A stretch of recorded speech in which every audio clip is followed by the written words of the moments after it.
Good evening, everyone. Just a quick note to let you know that we will begin our session in a few minutes. But in the meantime, just a heads up for in terms of captioning, we will have French caption on the right side of me and English caption on the left side. We also have, if you need simultaneous translation, we also have headsets available at the desk by the registration, so feel free to go and get a headset if you need it. We'll be back in a while.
I wish this was further down.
Hi, good evening, everyone, and welcome to the Ontario Human Rights Commission's Right to Read Inquiry Public Hearing. I'm Michael Harris. I'm the manager of the unit that is leading the inquiry, and I will be facilitating the session tonight. Before we begin, I'd like to acknowledge that Ottawa was founded on the unceded traditional territory of the Algonquin people. I also wish to recognize the long history of First Nations, Métis, and Inuit people in Canada. You have before you the panel, and I will introduce the panel, and then I will ask the Chief Commissioner to say a few opening remarks. Closest to me is Rima Kaja. She's a senior counsel at the Commission and one of the inquiry team members. To my far left is Nika Farahani, also a counsel at the Commission and an inquiry team member. And between them is our Chief Commissioner, Renu Mandani. She was appointed as Chief Commissioner of the Ontario Human Rights Commission in October 2015. Renu is a lawyer with a master's in international human rights law from New York University. Before being appointed Chief Commissioner, Renu was the executive director of the award-winning International Human Rights Program at the University of Toronto, Faculty of Law. As you entered either at this door or that door, you would have met some of our other inquiry team members, and we thank them for their support of this inquiry. I will ask the Chief Commissioner to come and say a few remarks.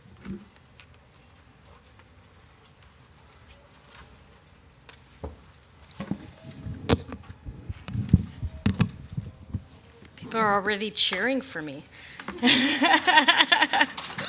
I'm just kidding. Good evening, bonsoir. Welcome to the Human Rights Commission's fourth public hearing for our Right to Read inquiry. I also would like to welcome my fellow Human Rights Commissioner, Violetta Igneski, who was appointed this past January.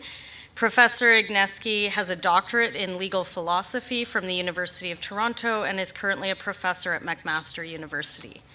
I would also like to acknowledge in the audience former Human Rights Commissioner Mary Gusella, who is here today, and I think it's very fitting because she was one of the commissioners who approved this inquiry some months ago.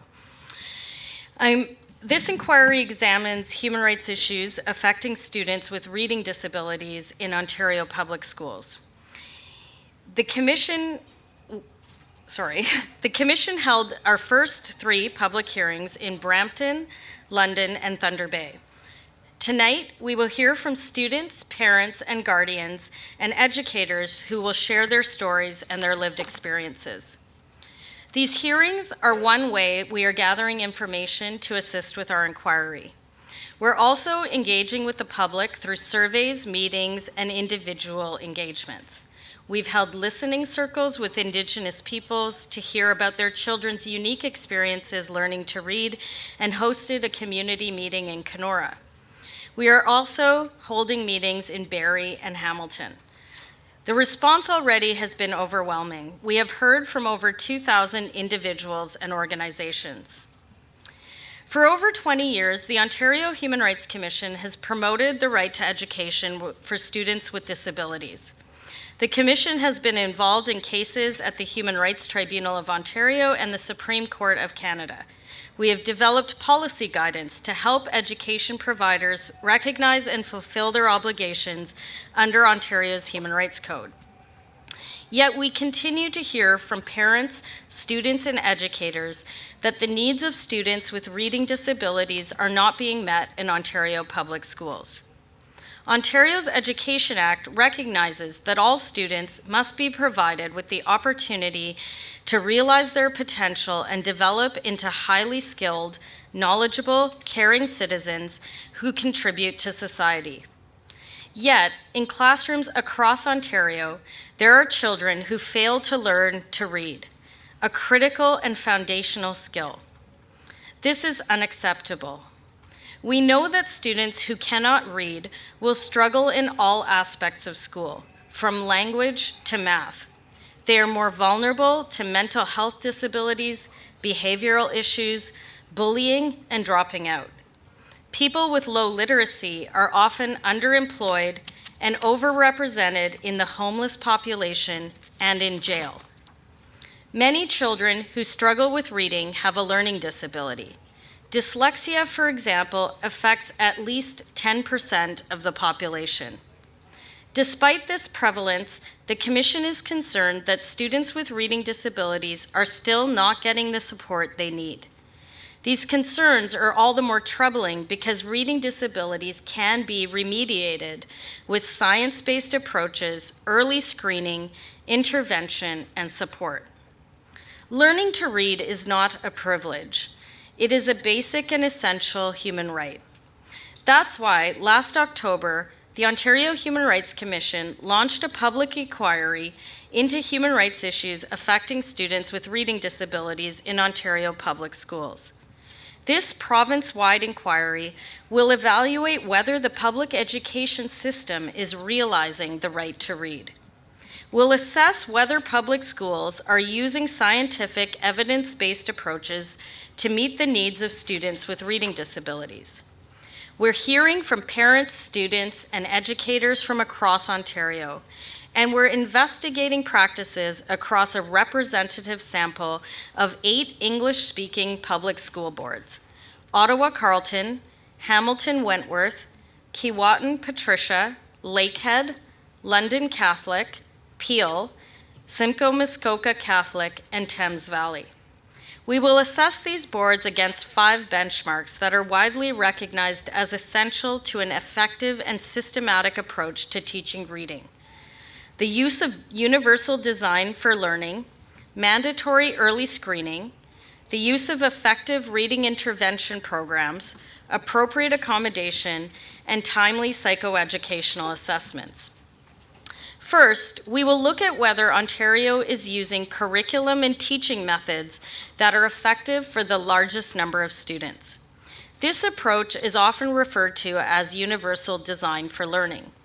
We know that there are methods that have been proven through research to be most effective in teaching all children to read.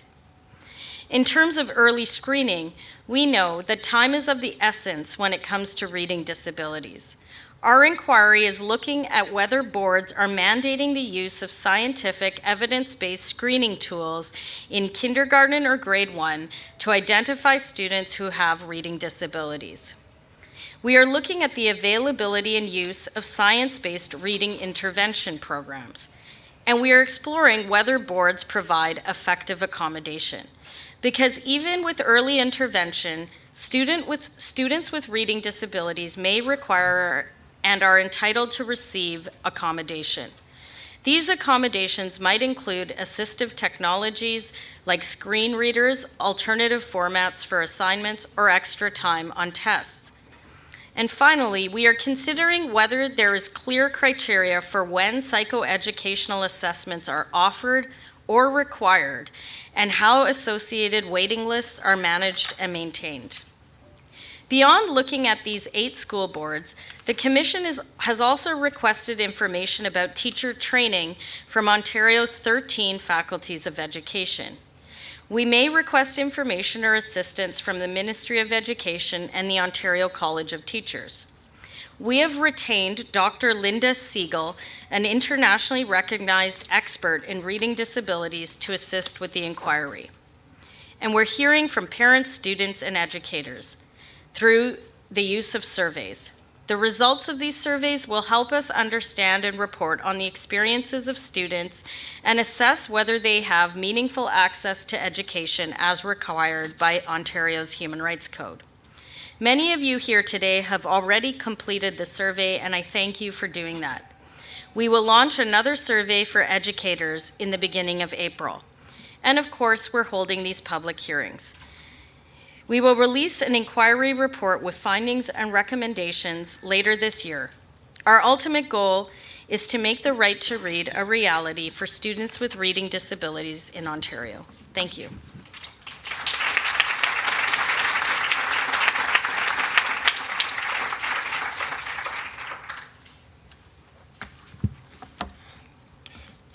Thank you, Chief Commissioner. Tonight, our inquiry panel will hear presentations on issues identified in our right to read inquiry terms of reference. We have this space until about 9 p.m. tonight, so that allows us to have about 8 or 9 speakers, scheduled speakers, and then we'll have an open mic session. So we do have some scheduled participants. The participants presenting tonight completed an inquiry survey the Chief Commissioner referenced, and they were selected to make a presentation because they represent diversity of experiences and perspectives. Now, we do appreciate that many in this room may have something to say, something to share with us as well. And so that is why we've allowed for a 30-minute open mic segment, and I know a number of you have already signed up for that segment, so that will follow the presentations. So tonight we're here to hear from presenters. We're here to listen to the presenters and to record their personal experiences.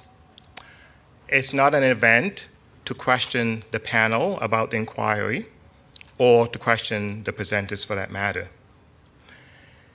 Each presenter will have 7 minutes, and I'm going to go off script here a little.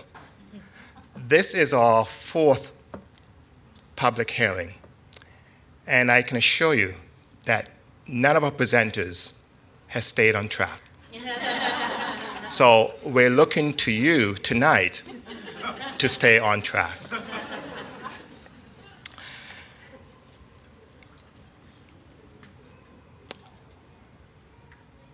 We're asking presenters to be respectful in their presentation, to not name any particular school or any particular teacher. However, you're free to name a school board. I ask you to speak slowly. As you can see, we're captioning the session, so we ask you to speak slowly, but within time, so that you can indeed be captioned. And as I said earlier, after the official presentation, we will have an open mic session. That's usually 3 minutes. I think during our second session, someone asked me to use the strategy of 3, 2, 1 to let them know when they're getting close to the end. I have not been very good at cutting off the official, what I would call the 8 or 9 presenters, but I think I'm a little bit better at cutting off the open mic, but with some sensitivity because we do know this is an important issue, and many of you have much to say, and we wish we had all the time to allow you to do that, but we do have to work within the time that is allowed. Be reminded that the public hearing, this is a public hearing, it is open to the public, as you can see. There may be some here who are taking pictures, videos. It may be on social media. As you can see, we do have cameras here, so it's being filmed as well. So just to let you know that it is a public event, anything you say may be on social media. Washrooms are just outside the doors to my right if you need to use them. After about 7:15, and I don't see a clock in here, so I'll have to use my clock. At about 7:15, we will take a break, and then we will continue.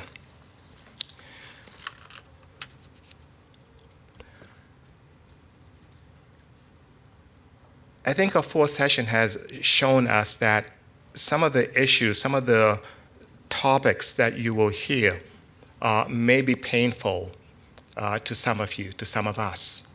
So if you are finding yourself in a moment of difficulty because of what you're hearing, please feel free to take some time for yourself, even if it means just leaving for a while, settling yourself and coming back. But do take care of yourself as we go through our session. We're also very mindful of the most recent events of the coronavirus situation. So we are taking every precaution we can based on the Public Health Canada best practices, and we're asking, as you're with us today, that you take those precautions as well. We looked high and low, left and right for sanitizers, and we could not find any, so we ask you to take precautions. And with that, I am going to introduce and ask our first speaker to come to the mic, and it is Chesmak Fahumad Sim.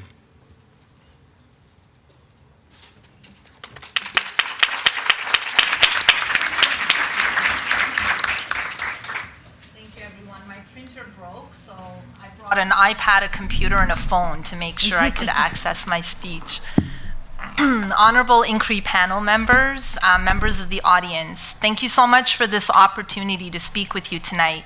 I feel quite honored to be here, and I hope what I share will illustrate some of the systemic issues and gaps that are impeding children in this province, including mine, from fully accessing literacy and education writ large, including math.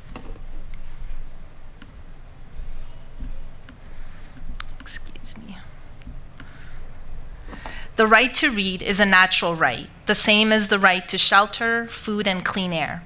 It is a necessary component to an ever-progressing society and an ever-advancing civilization. An inability to access literacy is a human rights issue with lifelong consequences, including the inability to realize all other human rights we are entitled to. My husband and I are proud parents to 4 beautiful children who are currently in grades 2, 3, 4, and 5.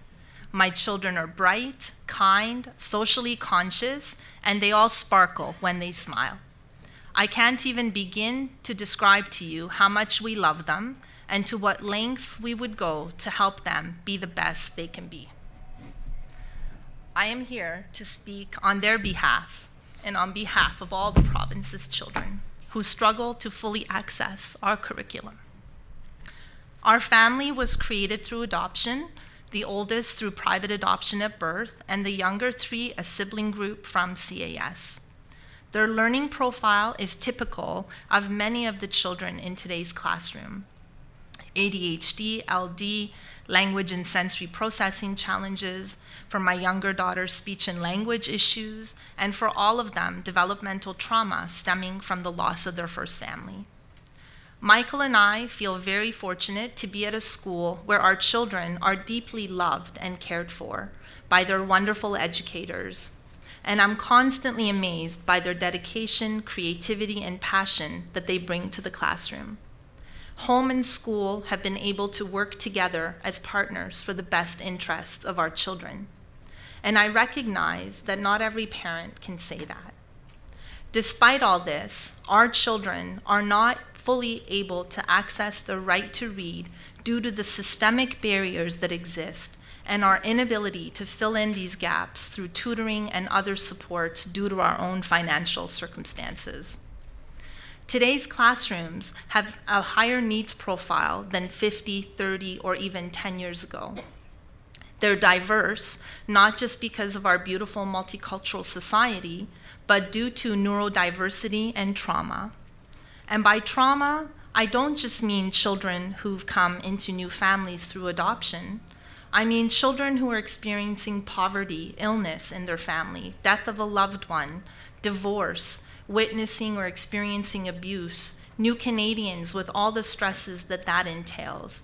And yes, children in care and those who are newly adopted and who are, due to attachment injuries, trying to process grief and loss while accustoming to a new family. Children, therefore, are chronically stressed due to what's happening in their lives and its impact on their little brains and tender hearts. And yet we expect them not only to learn under these conditions, but to do so with means and ways that do not meet their profile. Research tells us that trauma and loss impact social and emotional maturity, executive functions, and a child's ability to absorb and retain information.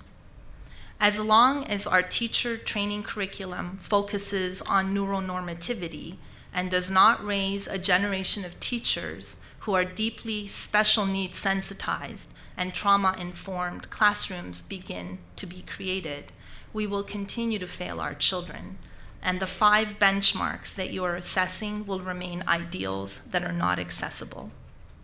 The right to read, therefore, is not just about equal access to education, but about equity in education outcomes.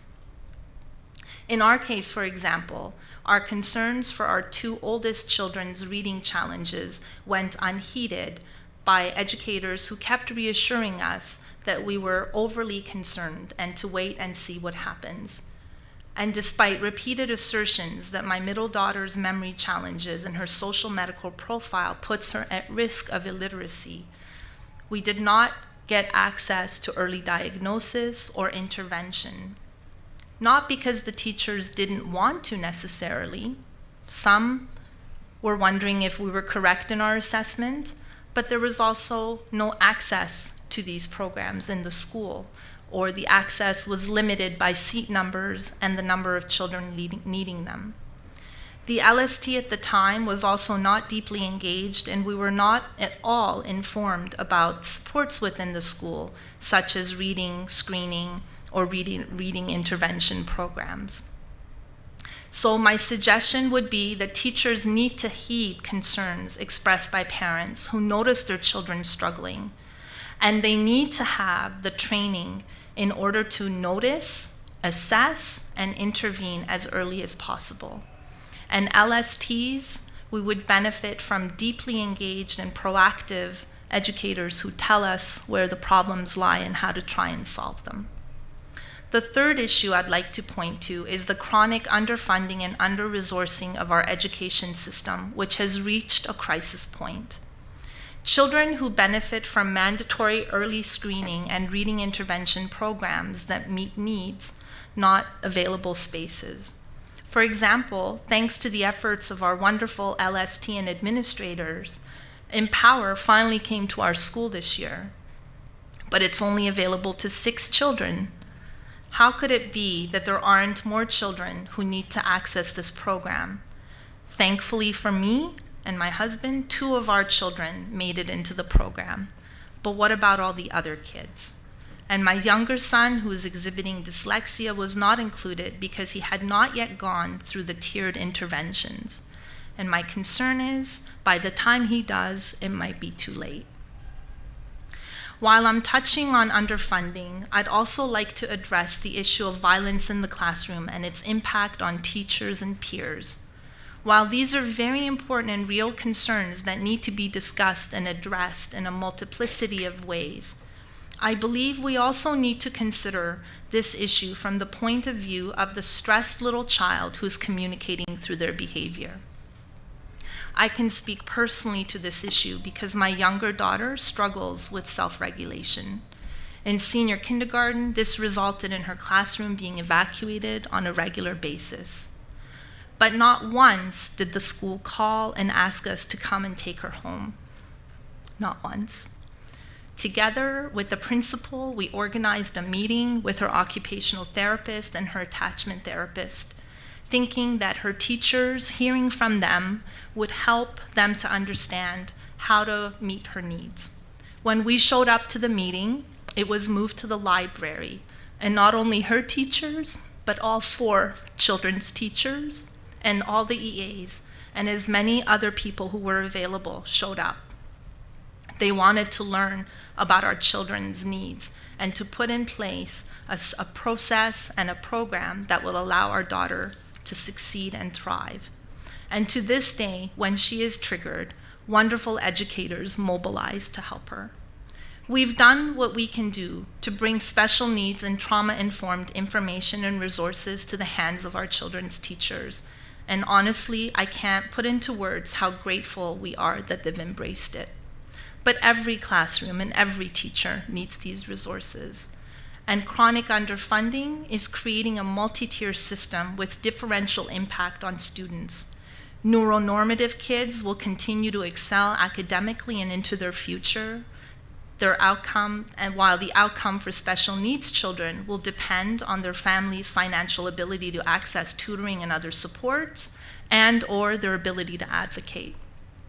This is problematic because it does not provide an equitable playing field nor a fair outcome.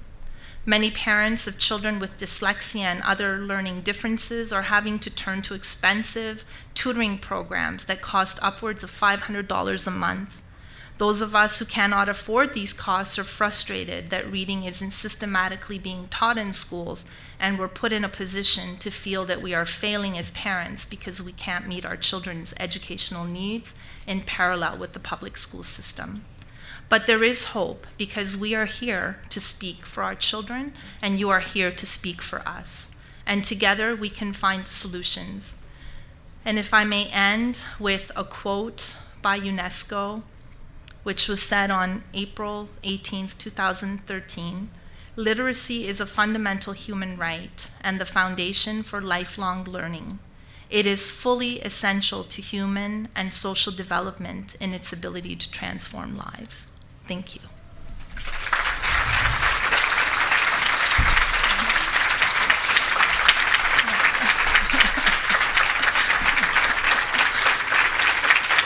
I wish I had my camera. Let me get it. Thank you. I think the panel may have some questions for you. Thank you so much. There's so much that I could ask you about. I guess one thing that really sticks out from your presentation and meeting your wonderful children is, you're dealing with 4 children who have unique needs, and with a strong advocate, but without a lot of financial support to do the tutoring and all of these things. What has the cumulative effect of this been on your family? What has the impact been on your family life? Very stressful because there's 4 children and you want to be able to meet all their needs. And there's limited time and energy and resources. We do as much as we can. Each of them has to read a certain amount of time every night. They have homework that we're trying to get them to do. There isn't, in my view, enough homework, even like 10, 15 minutes, but just even getting to read with them, to do the flashcards with them, to do all the things that are needed to help support those that ability to build on their reading practice. All of that takes a lot of time. And I'm not saying we shouldn't spend time, that's our job as parents, right? But when it's multiple children and you have those needs that are there, it can become exhausting. And I think this is part of the thing that we have to be mindful of as well, is when parents become discouraged, that's really unhelpful. Thankfully, my husband and I are like super positive people, and we are able to maintain that positivity and keep going. And we've been able to access some resources and able to help us at home. So there's an extra person on hand to read with the kids. But I have found it stressful because it never feels enough. I'm not a trained teacher, right? And since our children joined our family, I feel like there's been this constant advocacy, which also can burn you out. I'm expected not to just be the parent, but to be the OT, to be the psychologist, to be the speech therapist, like whatever professional you go to, they hand you something. And so then it becomes like a lot to do. And as far as the reading is concerned, that's where I'm puzzled, because when I learned English as my 3rd language, I learned to read and write in school, And so that was something that was incorporated in the school, and there was a system to teach it. And now I feel, in a sense, some things are being coming out of the school and put onto the home, which is fine. We have to work together, but I'm not a teacher. I don't know how to teach phonics. So,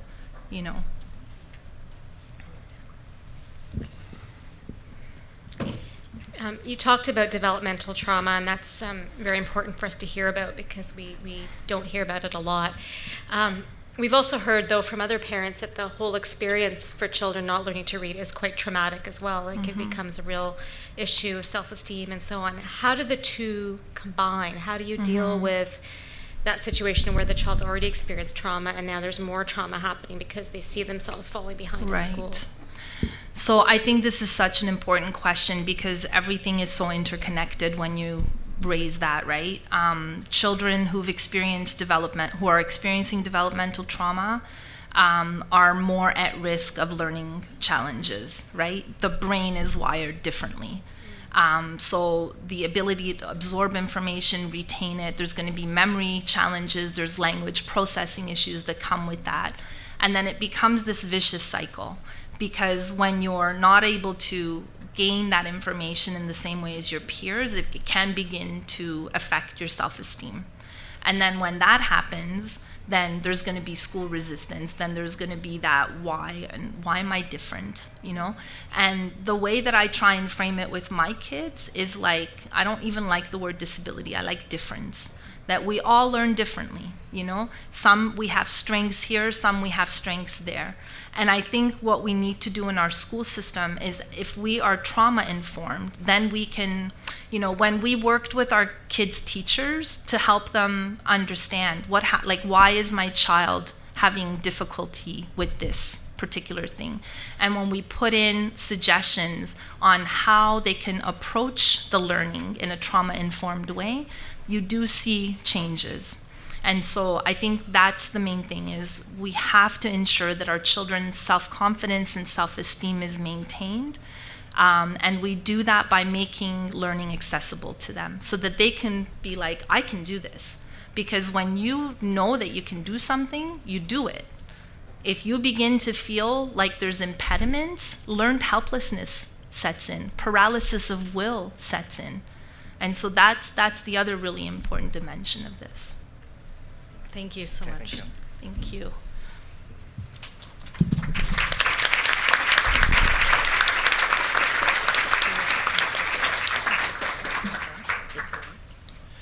Our next speaker is Amélie Lavertois.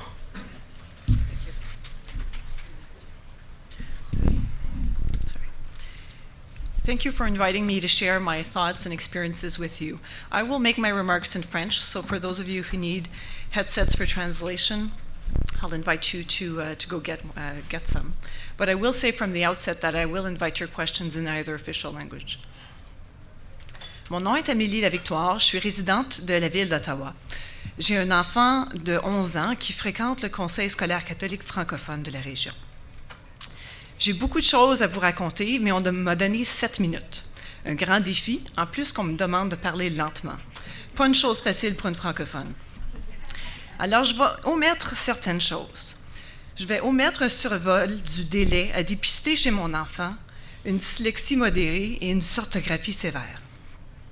Je n'aborderai pas comment des troubles de lecture peuvent se manifester par d'autres comportements qui ont fait en sorte que nous avons investi de nombreuses années et beaucoup d'argent à poursuivre des pistes qui étaient les mauvaises, jusqu'à ce qu'un intervenant privé nous recommande une évaluation psychoéducationnelle à l'âge de 9 ans et demi.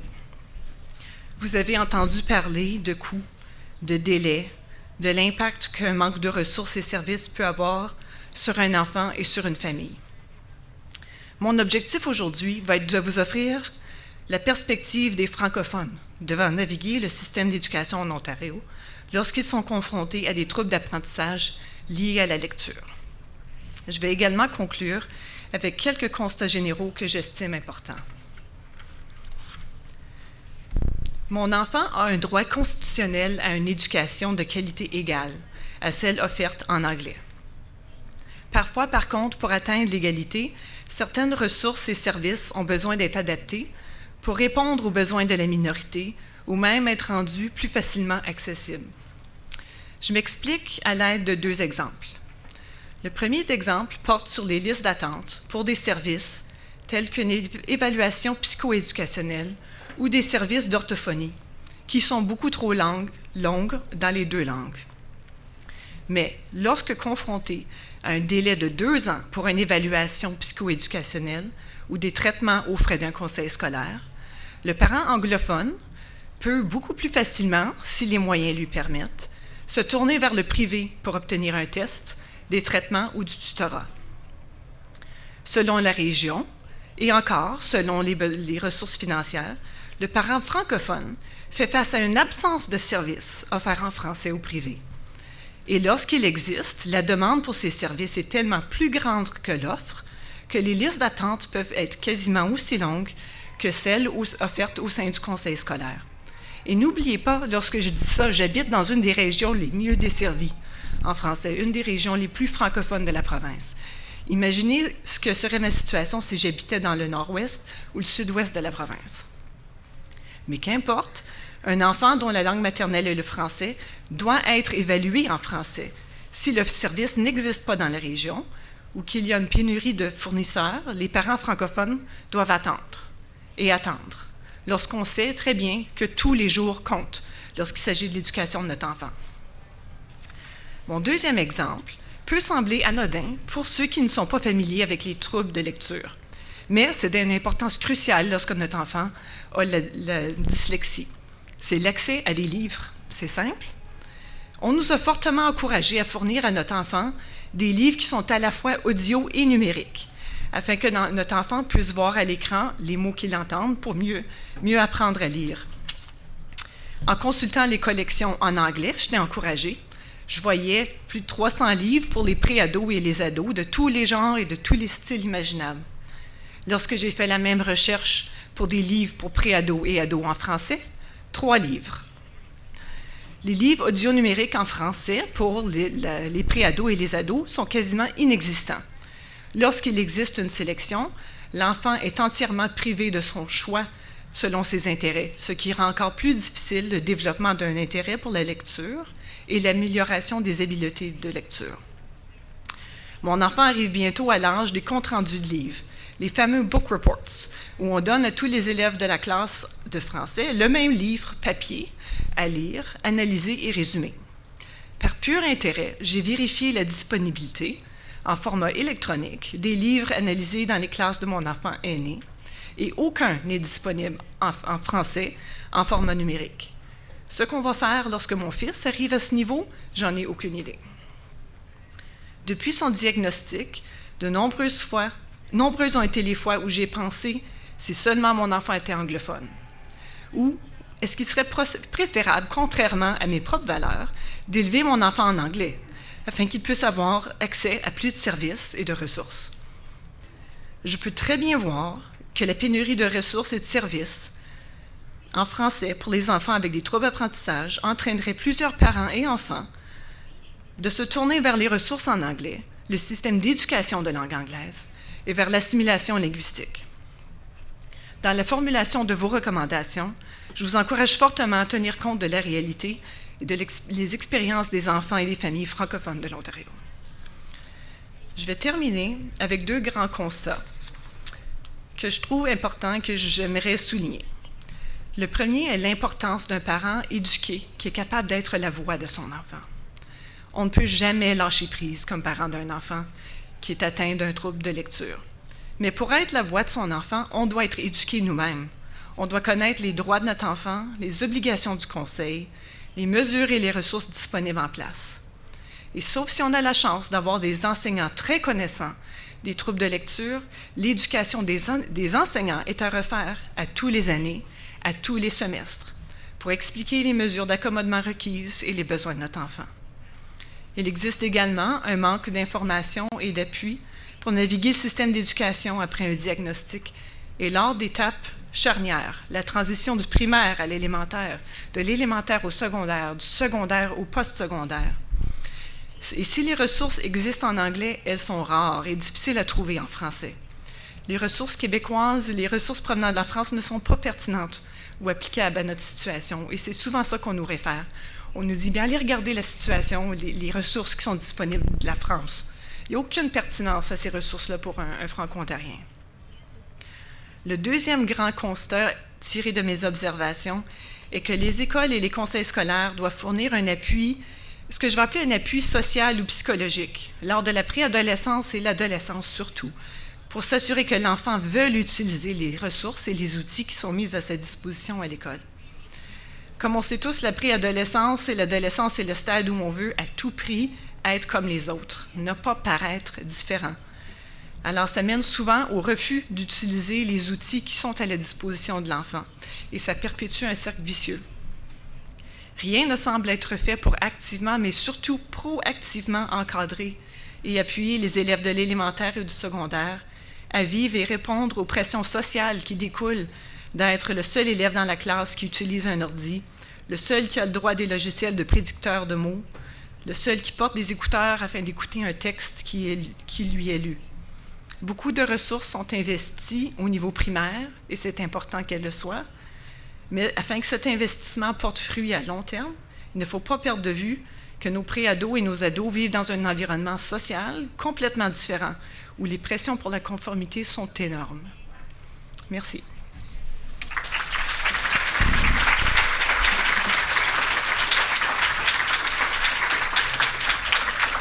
Did I make it under 7 minutes? Yes, you did. Yes, you did. Merci beaucoup, Amélie. Comme vous avez parlé beaucoup de la réalité des francophones en Ontario, je voulais vous donner une chance de parler de votre réalité comme famille, l'expérience d'être un parent d'un étudiant ayant des troubles de la lecture. Oui. Bien, en fait, notre expérience, pour nous, un diagnostic de trouble de lecture a été un changement de jour et nuit. Mon fils, en fait, c'était plutôt nous, on s'est rendu à un diagnostic parce qu'on avait consulté au privé pendant des années pour des problèmes de comportement pour lesquels on ne trouvait pas la source. Et après des années de tout essayer, toutes sortes de traitements et de thérapies, on nous a dit, allons voir si peut-être il emmagasine une frustration tout au courant de la journée. Et justement, on nous a proposé là, ça va me rendre émotionnelle, là, mais on m'a proposé une évaluation psycho-éducationnelle après que ça faisait 5 ans que je demandais aux enseignants, tous les années, si ce que je voyais quand mon enfant lisait et l'écriture que je voyais était normale. On me disait qu'il était paresseux. Excusez. Mais en fait, le diagnostic a fait tout un changement. Mon fils n'est plus le même enfant, il a beaucoup plus de confiance. Ses résultats scolaires ont monté en flèche. Mais la clé, c'est qu'ils veulent continuer à utiliser les outils. Et c'est le volet social qui va faire la différence.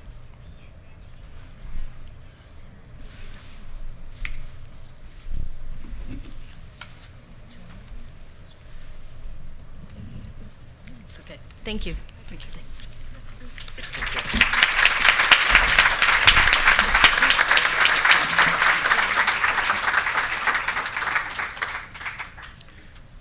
So our next speaker is Tanya Smutilo.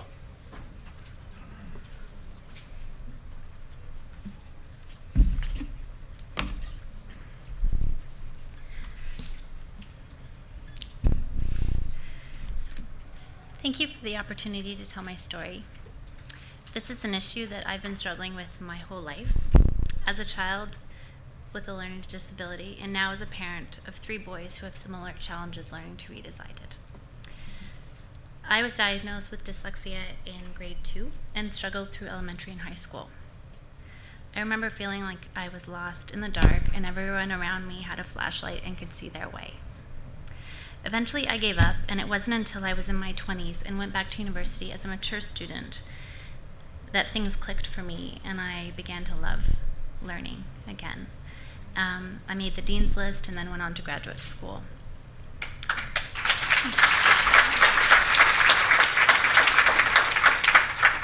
Now, as a parent, I am seeing my 3 beautiful boys struggle as I had.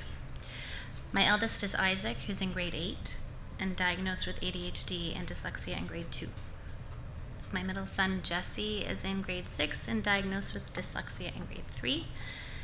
And my youngest, Sam, is in grade 2 and hasn't yet been diagnosed but showing similar challenges as his brothers. We plan to have him tested in the spring, but are waiting to get that done.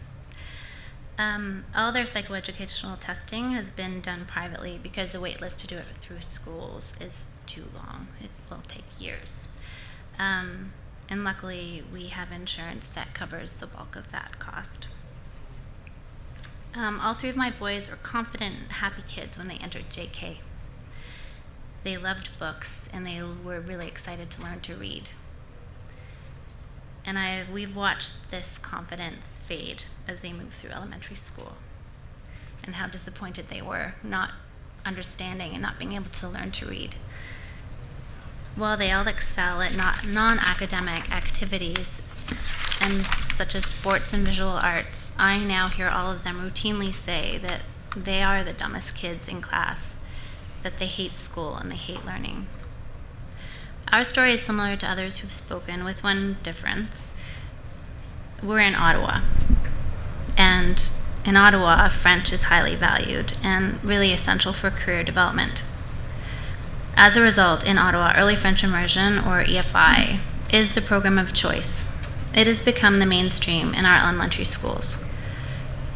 For example, in the fall of 2019, in my children's school in the Ottawa Carleton District School Board, there were 659 students registered in the EFI program, and only 164 registered in the English program. So as public servants, my husband and I see how important French is in the workplace, decided to put our children in the EFI program at our community school a few blocks from our house. Kindergarten was great for all of them. They made lots of friends and had really great teachers. There were no significant issues raised. Then came grade 1. This is the year they started hating school.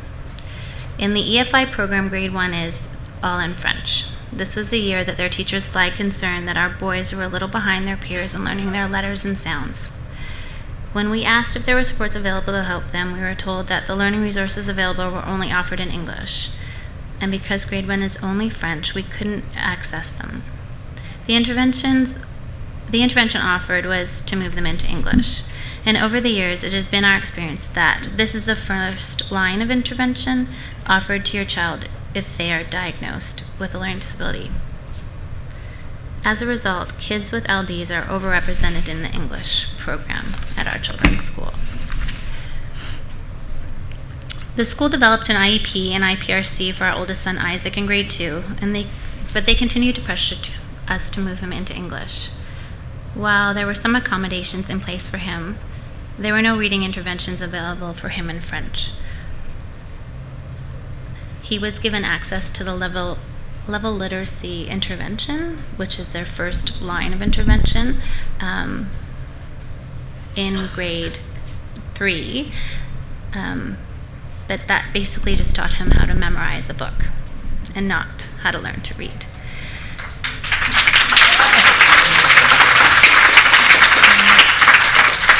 So he stayed in the EFI program until grade 3.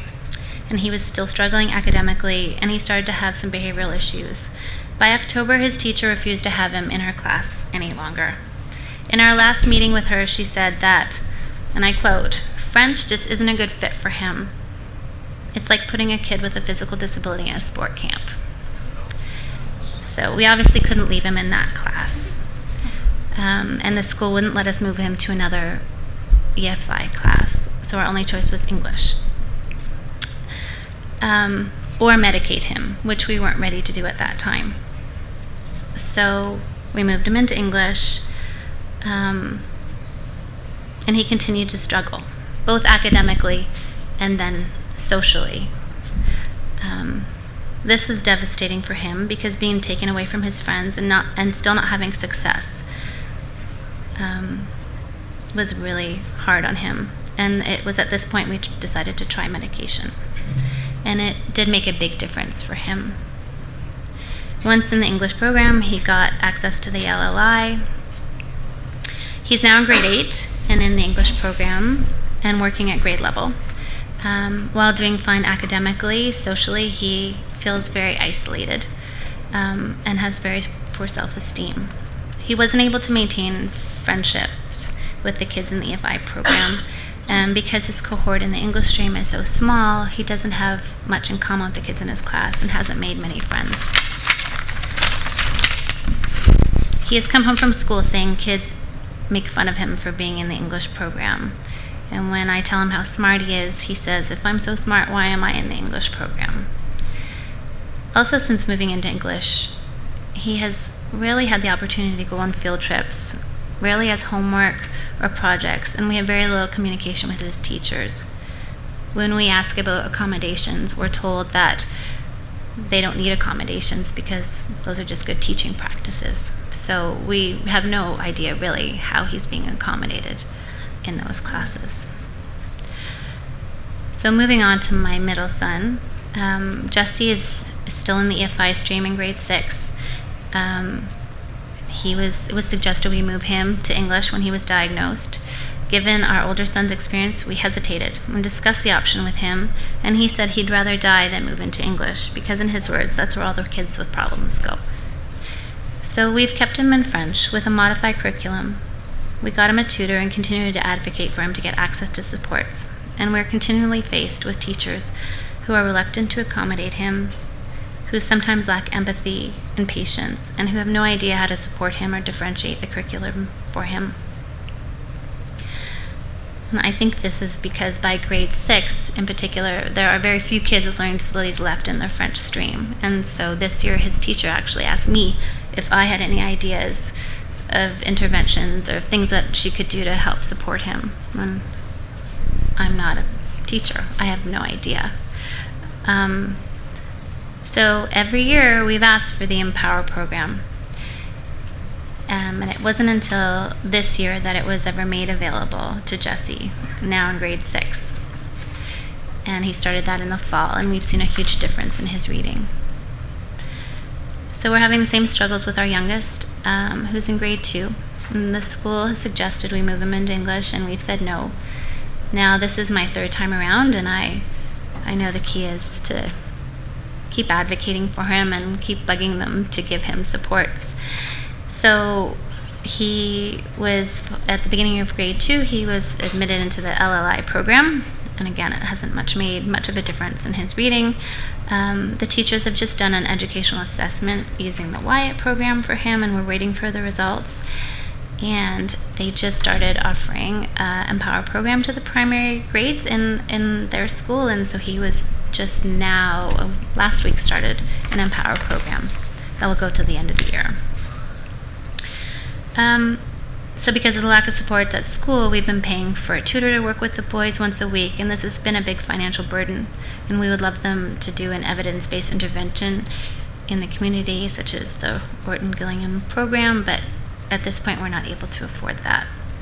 We know that Jesse and Sam may have an easier time in English academically and may get more support, but one of their greatest strengths at school, and the thing that keeps them going there, is their friends. And they also really want to learn French and go on field trips and have the same enriching experiences as the kids in the EFI program. I want these things for them too. I want them to have a big group of friends and be exposed to a variety of learning styles and role models. It's a really hard decision keeping them in the EFI program, and we don't want to perpetuate stigma associated with the English program, but at the same time, we don't want to move our kids to a program that's socially isolating, where they don't get the same opportunities for enrichment. We don't know what the right thing to do is, and having to make this choice seems unfair. We wish our kids could be supported regardless of the program that they're in. To make this decision easier, we'd like to see more efforts to keep kids in the EFI program despite having a learning disability, and more done to integrate the two programs so that kids in the English program are not as socially isolated and stigmatized and can become part of the mainstream programming.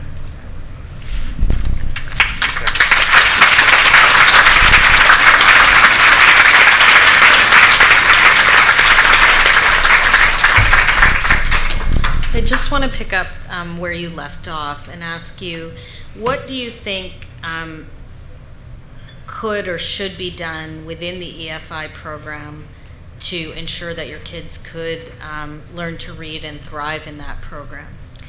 Well, I had thought that it would be great if there were interventions in French, like the Empower in French, but after the last presentation, that's maybe why there aren't any. So, yeah, I think the key is maybe to break down that separation between the two. You know, we're supposed to be having an integrated system, education system, where kids with learning disabilities are integrated throughout the mainstream program. Well, if in Ottawa the mainstream program is French immersion, they need to do more to integrate and keep kids part of the mainstream community in a school. Thank you.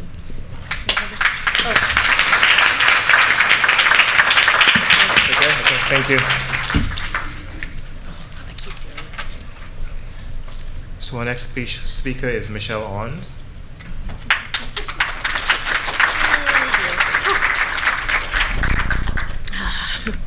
Totally out of my comfort zone here.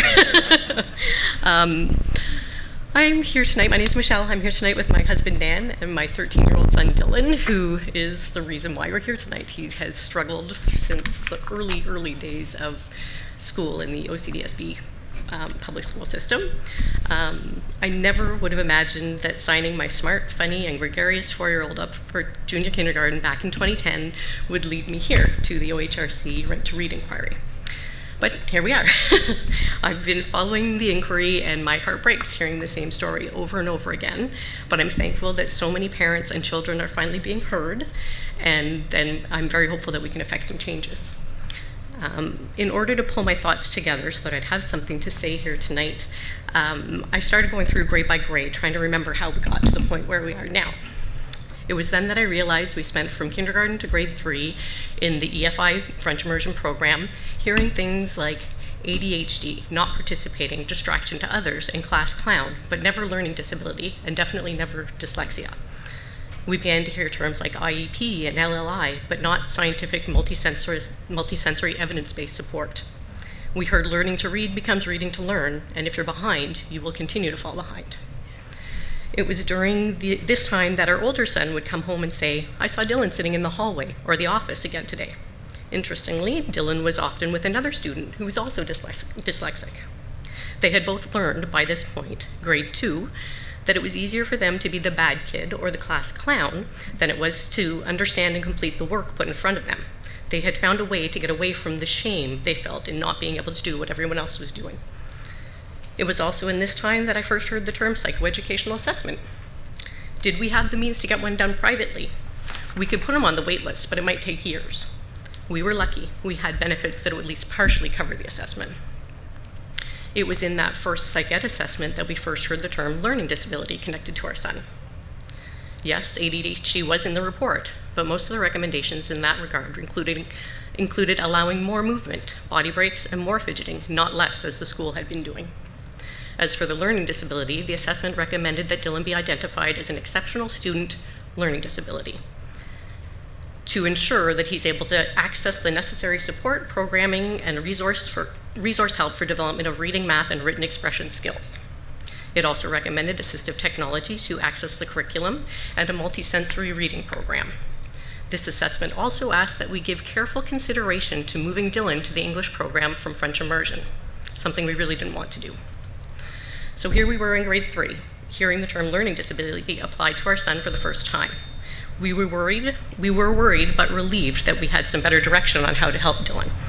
This information was shared with the school, and a new IEP was created, LLI reading intervention was continued, and a Chromebook was requested for Dylan. We trusted the school system, the educational professionals, to know what to do with this information. Sadly, most of their efforts made things worse for Dylan instead of better. The LLI intervention only intensified his feelings of inadequacy as he was pulled from his regular class to sit in a small windowless room reading the same leveled readers over and over again. The IEPs seemed to simply reduce the expectations and modified the curriculum for him instead of supporting him to reach his true potential. My deep dive into learning all that I could about learning disabilities and ADHD also began around this time. I learned about the science of reading, Orton Gillingham, Barton reading, all about spelling, Davis dyslexia correction, NILD, and then I happened to hear about the Empower Reading program from a young woman who had been a subject in the research project at St. Kitts Hospital in Toronto. I heard that some of the schools were now offering this program, including schools in the OCDSB. She had nothing but good things to say about the program. It had changed her life, and she was now completing her master's degree. You can imagine my surprise to find out that this program was actually available at Dylan's school. No one had ever mentioned it to us, nor thought to recommend Dylan to be part of the program. The principal was unsure of Dylan's suitability for the program because of his ADHD. This was the year that I truly became that mom. And I was able to get him into the class for the next school year. And though I don't think they came right out and said it, we definitely felt that he would not be included in the Empower program unless he moved to the English stream, where there would be more support available. Despite not really wanting to move Dylan out of the French stream and away from his friends that he'd been with since JK, we decided the Empower program was too important to miss out on.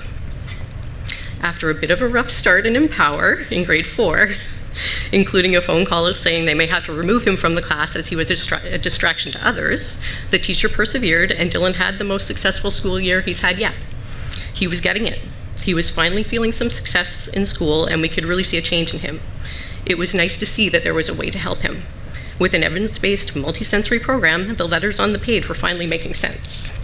He can decode words quite well now, though fluency and comprehension are still a stumbling block. Unfortunately, this was the last time Dylan felt successful in school. In grade 5, in the English class, Dylan was no longer part of the Empower program and was left to struggle in a grade 5-6 split class, away from his peers, feeling like the dumb kid again. Daily phone calls home with complaints of headaches and stomach aches became the norm. Shortly before Christmas of that year, there was a miscommunication between myself and one of the vice principals who told Dylan he was no longer allowed to call home. And that was the beginning of severe anxiety and school refusal. We spent the past 3 years trying to undo the damage that's been done to Dylan's self-esteem as we fought our way through the system. So many errors have been made along the way. Countless hours of meetings with classroom teachers, learning support teachers, principals, superintendents, board-level staff, advocates, social workers, psychologists, doctors, and tutors. So much time lost. We were never even made aware that there was a class that's intended to support kids with learning disabilities in our school board. I learned about it myself and pushed to have Dylan considered for the class. It was something we got access to after a full year, possibly more, of trying to convince Dylan to go to school at all. Another psychoeducational assessment was done by the school this time in order for Dylan to be recommended to the program. He was accepted, but sadly, anxiety kept him from making the most of it. When things got tough and he couldn't attend, we were met with shoulder shrugs and we're at a loss, we don't know what to do. And this was from the specialized classroom. The specialized classroom for children with learning disabilities, where none of the specialized work was scientific evidence-based support for reading, writing, or math, but seemed more focused on putting Band-Aids on the weak spots and using more technology to access and complete the work. So frustrating, and another year lost for Dylan. We can only imagine how different things would be if he'd been screened in kindergarten or grade 1 and offered scientific evidence based on early intervention before his self-esteem was crushed. Next year, Dylan really hopes to be able to attend the same high school as his older brother and his peers, but we have so much work to do before then and the anxiety dragon to slay. He has a strong family to support him, but why does it have to be so hard? Why does it seem to be an unreasonable expectation that our public education system teach all children to read? Somehow it needs to be more clear whether our public education system intends to include and support all students so that they have a chance at becoming successful and with their self-worth intact. If not, what is the alternative that is affordable and accessible to all?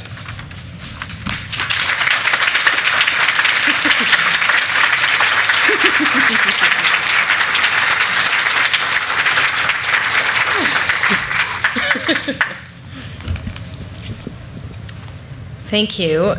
So you told us about the impact that failure to remediate learning disabilities had on Dylan's mental health and wellness, and it sounds like that at some point has become its own issue. It has. That maybe is driving a lot of what's happening right now. What has the impact been on your family? And I understand you have another child as well. What has been the impact on you as a family and on your other child as well? As a family, it's incredibly stressful because you've now got everything that every adult here is responsible for in general, jobs and mortgages and all these kinds of things. Plus, you're now the main support and the main source of education for a child who the system has lost. The system has let them slip through the cracks, and school isn't really an option at this point because it triggers so much anxiety. It's almost like PTSD itself, the reaction that Dylan has to walking into that building. So there's that on top of jobs and everything else, and then the tutors and doctors and counselors and everything else that you're trying to juggle. It's incredibly stressful. Luckily, my other son is the most laid-back kid in the world, and he just kind of rolls with the punches. So that is a good thing, or else he'd be suffering as well, and he probably is to some degree, but he's been able to cope. So. It had to happen eventually. One thing that you said that really struck me is that you said you became that parent, and I think probably a lot of people know what that means, but can you describe what that means in terms of your relationship with the school and the struggle that involved? Yeah, it's not really a comfortable person to have to be. You assume that when you send your child off into school that they're going to be loved and supported and make connections and have what they need, and when you don't, you do have to become that mom, the advocate, and the one that's pushing, and I learned from one of the best. I don't know how many emails I've sent. I don't know how many phone calls I've made. I don't know how many times I've reached outside of the school level to the board, to the trustees, to anyone who would listen, because it's just not okay that these things are happening in our system, and people need to know, and we need to bring attention to the problem. But yeah, you do get a label on your back as well that oh, here comes Dylan's mom. So, yeah. Thank you. Thank you. Okay, thank you.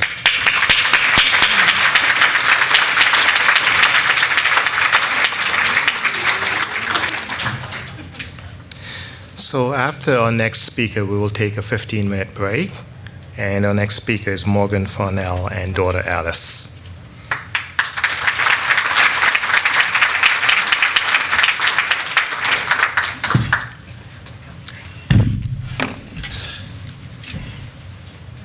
Hi, my name is Morgan Farnell, and I have dyslexia.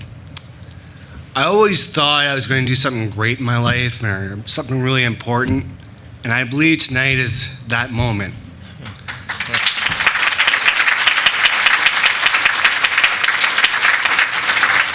Most of my adult life I was spent trying to keep a secret. I felt ashamed that I was dyslexic. And my story begins in grade 2, which I failed. So I started the next year in grade 2 again, and I was removed from my classroom and put into a classroom called special ed. And in this special ed classroom, I learned a great deal about a computer game called Oregon Trail. And the one thing I didn't learn was learn how to read. And I didn't understand why.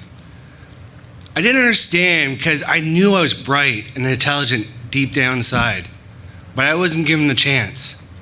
And that made me very upset, and my aggression level increased. I remember going out into the playground, and kids would tease me, "You're a special ed kid, you're a special ed kid." And I remember fighting with people, and this is the way my elementary life would go. And eventually, I made it into grade 6, and I had sports teams I could try out for. And I took all my anger, my rage, and I put it into sports, which I was quite good at. And the other thing I learned how to do, I learned how to lie. I lied a lot. Every time I was given a written test, I only wrote what I actually knew how to spell, or the words I memorized. I didn't actually write what I knew. And I did this for pretty much my whole entire educational life. And eventually, I had the opportunity in grade 9 to take control of my education, because no longer I could pick the courses that I knew I needed to make it to post-secondary education. And I took courses that were not recommended for me from the counselors. I also learned about alcohol. And with being dyslexic, being removed from your classroom, you're isolated, you feel lonely, you don't feel socially accepted. And with alcohol, I felt something. I felt I was able to make connections with people. And this alcohol abuse that I would have for most of my life, because I couldn't control it, and bouts of depression because of the isolation from grade 2. I would push through all the way through school and eventually graduate high school and move on to post-secondary. And it was a struggle because one thing I learned post-secondary, I didn't know how to read.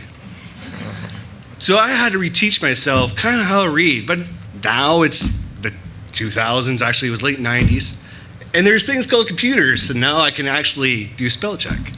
So it was a little more easier, but I struggled and I pushed through. Eventually graduated. And I met my wife. When I met my wife, we had our first child, which is Alice beside me. And I remember my wife being pregnant and the baby in the womb, and I'm like, I hoped that my child was going to be normal and they wouldn't have to go through the same struggles and roadblocks I went through.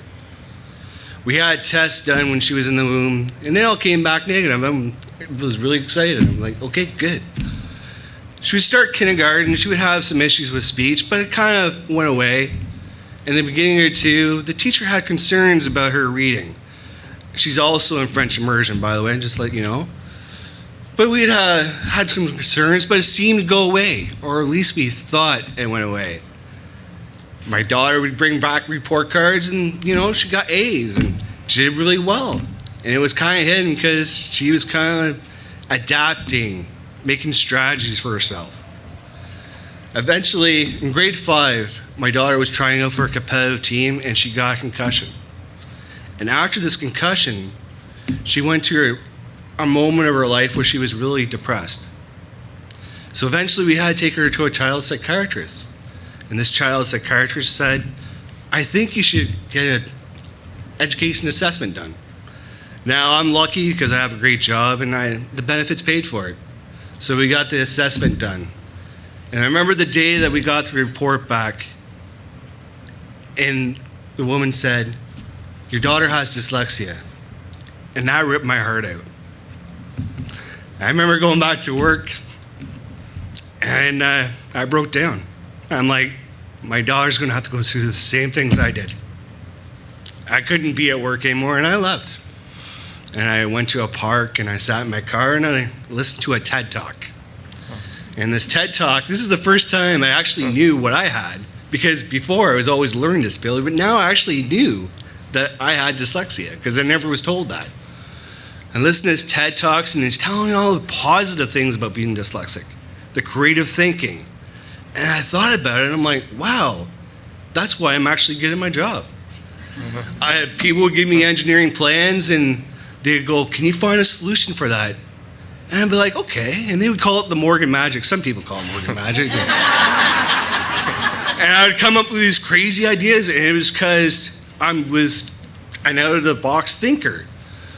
And I'm like, from that moment in the car, I'm like, I'm going to make a positive thing. And I remember telling my daughter, I'm going to use it like the Matrix, and I'm going to unplug your brain to the real world. And I'm going to let you see things differently.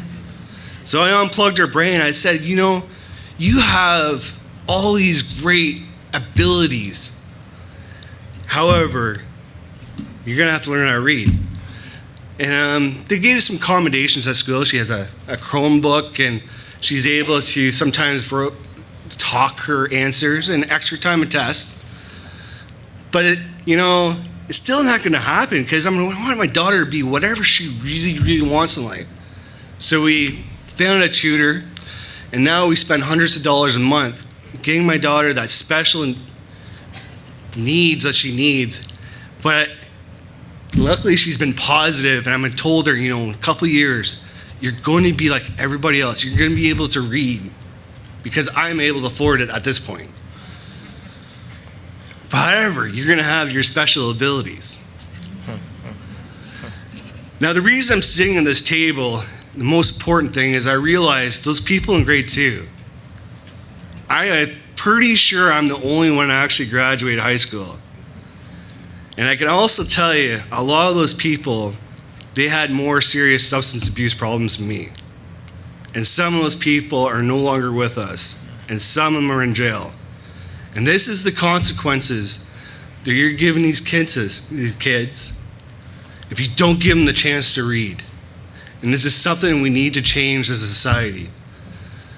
Now, I grew up in a poor not poor, but a blue-collar town where a lot of people, it goes on from generations to generations because your parents cannot financially afford to give their kids help that I can. And it keeps on going on from generation to generation. And I know that my father grew up poor and he had no chance. But at least I had a chance because I was angry enough to fight through it. Thank you very much.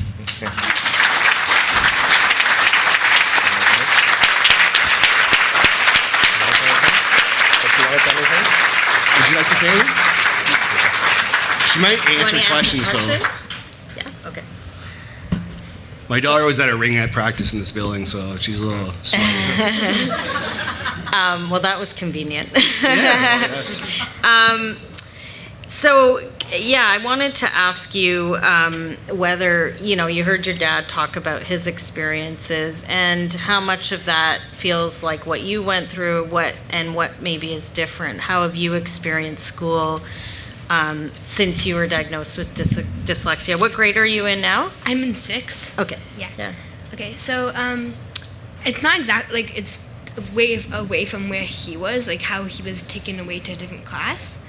But for me, it's been weirder because now people look at me a bit funny, because before I was diagnosed, everyone would make fun of the people with a Chromebook, and so when I got the one, I was really scared that I would be made fun of.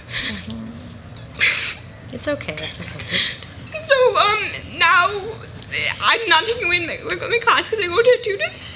But there are some people in my class who've been taken away. I'm not sure for what, but I have a feeling it's for learning with another teacher, and everyone is really confused on when they're going and make fun of that person, and I feel really sad about it.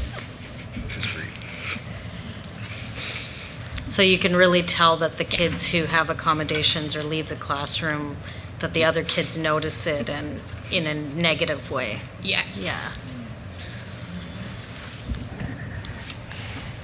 You're both so brave for coming here and sharing this with us, and we really do thank you for that.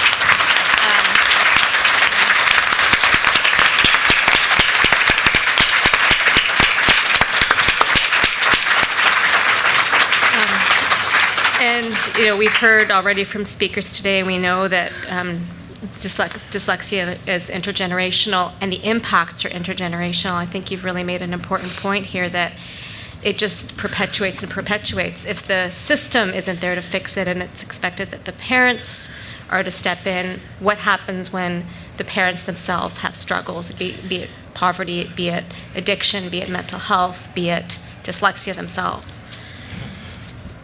I'm lucky my wife doesn't have any issues, and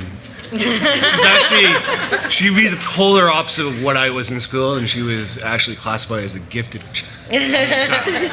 So it's quite, a lot of the burden goes on to her. But I don't know, I've been able to tell Alice about, and I've noticed it with her, her creative, she's unleashed that creative part, and she understands that it's okay. It's okay to be who you are. So it's been a strength in the sense that to be able to talk to her about your own experience and help her understand herself. And if the reason why I'm talking here tonight is I can't sit there and say you're going to be okay if I'm going to keep this secret and keep on being ashamed. So and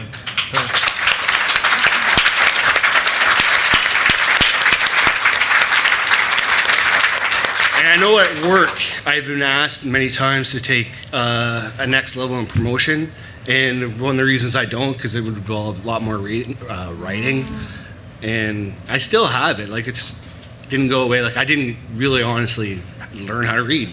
It's been all memorization of words. So I can tell her that I'm going to stand with you and we can go through this together. Wow, thank you. Thanks. Thank you.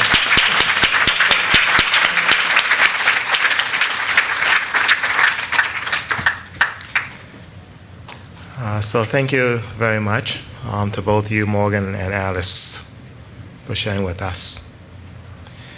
We're going to take a break now, and after the break we have 4 more speakers, and we will start with Emily Moorhead. So Emily, I'm going to ask you after the break to just come straight to the table. Okay, so don't go too far. We'll take maybe about a 10-minute break and come back at about 7:30. Thank you.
Okay, hi. Can we take our seats, please, and we will start again?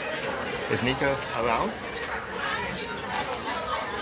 Oh, here's Nico.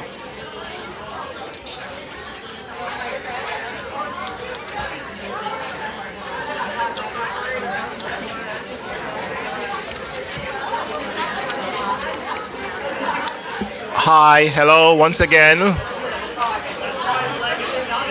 Just drawing your attention to the fact that we will begin our session again. Hello? That's what happens when you give a break.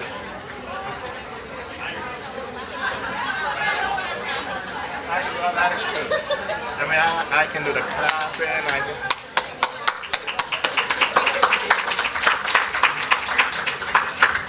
Thank you. We're going to start up again, please.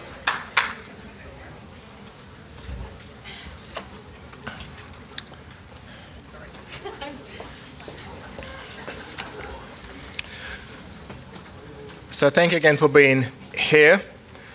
During the break, I went to get a drink of water and then realized immediately that I neglected to mention that we do have a number of supplies for artwork at the back of the table. And I was reminded when I saw a little girl already at the back of the table doing some artwork. So if you have children or if any adults would like to, we do have some supplies at the back of the table.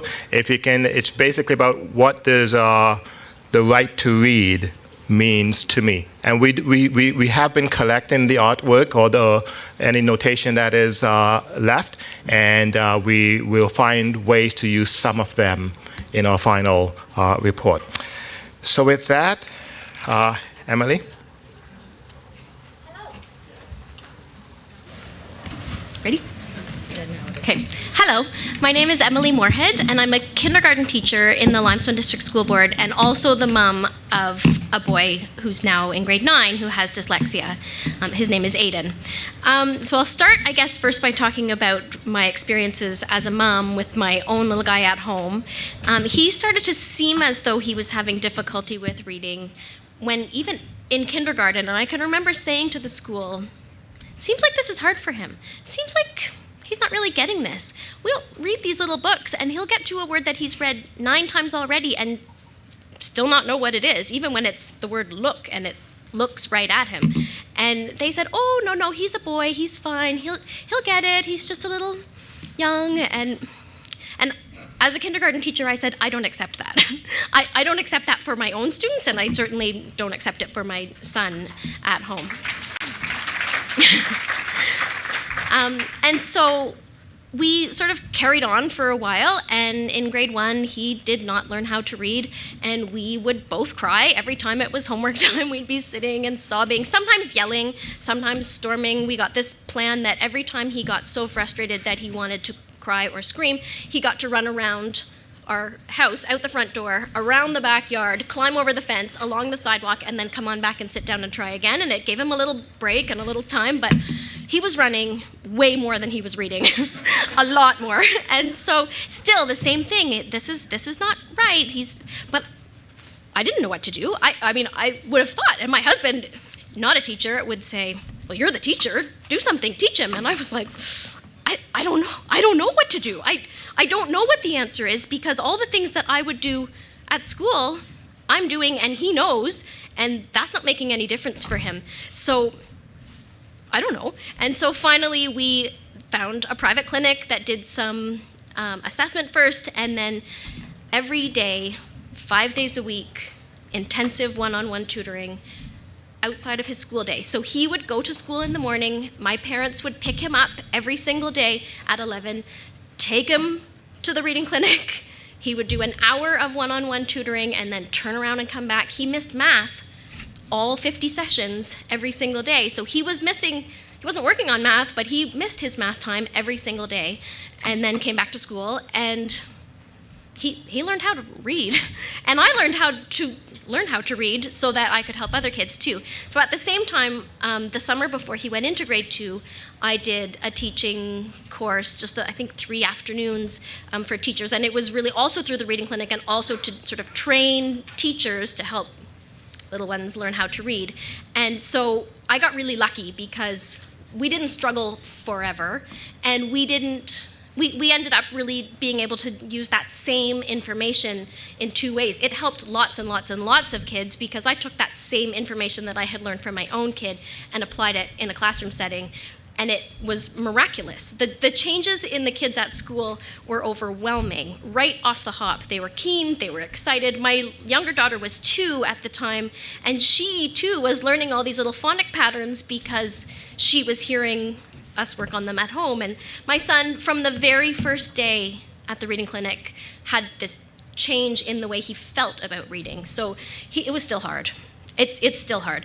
But he felt like he could learn how to read.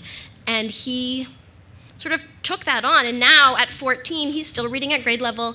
He's doing really, really well. He's in grade 9 this year, and he's finished his grade 9 English class with an 87 average. So it was really quite pleased for him. We're happy for him, and I can remember saying over and over to him, because this is hard for you, you have to work harder than everybody else. So he has developed this fantastic work ethic but it's not really fair either that he has to work longer and harder when it takes him longer and it's harder. But that's sort of been our way with him, and he's really mastered a lot of things because of that. He got really lucky too because he was already involved in sports from early on, and then quickly that became a lifeline for him. So when he was accepted into a learning disabilities class and he had to leave his school and ride the school bus in the middle of every day to go to a separate school for a small program, he still had sports, and that was sort of a link to his other friends. And then the next 2 years for grade 7 and 8, he did a specialized program that was heavily technology-based so that he could sort of access curriculum using technology. He learned to use the technology that was available to him in a way that was really, really helpful. So I can remember saying, okay, come in, I'll help you with this. And he said, no, Mom, I already know how to do this. And I said, well, I'll just help a little. And he said, Mom, that's not how dyslexic kids do this kind of project. And I was like, ooh. Okay then, you got this, I'll just watch. And he did. We didn't have to cry anymore, everything kind of fell into place. At school, whole other wonderful story, I have lots and lots of kids in my classroom every day, and I get to teach every last one of them how to read because I'm using a structured literacy program in kindergarten. And it's thrilling. I have these little tiny people who have never even heard of letters yet when they come to school, and all these little black squiggles are just little black squiggles, and I get to teach them one at a time, not one at a time kid, but one at a time each letter, so that then we can start to use those pieces and use them together and practice. So we do a lot of phonological awareness activities so that kids are hearing sounds and putting those sounds together, and then we start to put them directly to print, really tiny. Some of those kids are still 3, and they're already figuring out these sounds and putting the pieces together, and it is thrilling to watch them. It's so exciting and empowering. I have little people who feel like really big people. I had one little fellow one time who came in off the yard and said, Mrs. Moorhead, somebody outside called me a B-I-C-H. And I said, oh, that's dreadful. What did you say? And he said, I said, it should have been a TCH because it was a short vowel and a single syllable word. And I, yay, the power is so real that it's overwhelming. It's so exciting to watch them because I had a kid 2 weeks ago who said, Mrs. Moorhead, I think my name has 2 open syllables in it. I said, you're right, it does. Levi. Yep, you got it. But really, those are huge, powerful skills, and these kids are just lapping it up. And they march home and tell their families, oh, today I learned AI says A. When my son learned that in grade 3, his name is Aiden, A-I-D-A-N, and he came home from the reading clinic and said, I said, what'd you learn today? And he said, AI. And I said, oh, what's it say? And I'm like, okay. And he said, AI says A. And I said, well, that one should be easy for you. It's just like in your name. And he said, I need a sticky note so I can remember to tell them tomorrow. 8 years old. It was new information for him, and it was part of his name, and he had written those 2 letters side by side in a word he already knew his whole life. And still, that connection had not been made until it was explicitly taught to him. And if that happened for my own kid, who had been exposed to tons and tons of literature his whole childhood, I just think we need to be explicit about what we're saying to kids about the way our language works. There are lots of confusing bits. English is really complex, but we have the power to offer it to them in little pieces so that they can see it, learn it, put those pieces together, and then use that. And of course, in a regular classroom, I have some kids who are high flyers who need about 5 introductions, and then they take off and they say, hey, look at that. OW says 2 different sounds. But I also have kids not even in that realm. And I have little teenies who aren't even close to that yet, but I still can say to them, gosh, I notice you often go to the bathroom when we're practicing our letters. Does it feel hard for you? And they can then say, yes, or they can say no, or I can say, it looks like it's hard for you, because I notice sometimes you wait for us to write down our letters, and then you write down what we wrote down. And then I can say, the best part is, I know how to help you. I can see you. Let's work on it. I know what to do next. I know how to help somebody who's finding this a little tricky. Let's get to work. And so in my classroom, I have whole class instruction, I have small group instruction, and I also then will have short bouts of one-on-one support. And kindergarten is really great and flexible in that there's another grown-up in my room all the time. We have lots of playtime. We love our playtime, and I wouldn't suggest for a second that this is all I do, because we totally embrace the whole play-based thing, but I know that I have a job to do, and part of my job is to make sure that my guys are going to be ready for grade 1 and ready to feel successful as little learners. They don't come to us already feeling like they don't know how to learn to read. That comes from school. And so we have this, thank you, we have this lovely moment. Like, they all come in shiny and excited and ready to be there. I had one come in one time and whack me on the chest on her way by, and she said, "You're gonna teach me how to read this year." I didn't. That was before, and I didn't know what to do. And that kid haunts me. She's fine. She's in grade 9 now, and she's doing quite well, I think. But she haunts me because there were always kids that I wasn't reaching, and I got lucky. I got lucky that I have a kid with dyslexia so that I could learn from him and learn from what supported him and take it all the way. And now I'm helping lots and lots of kids, and I have really happy families and happy kids.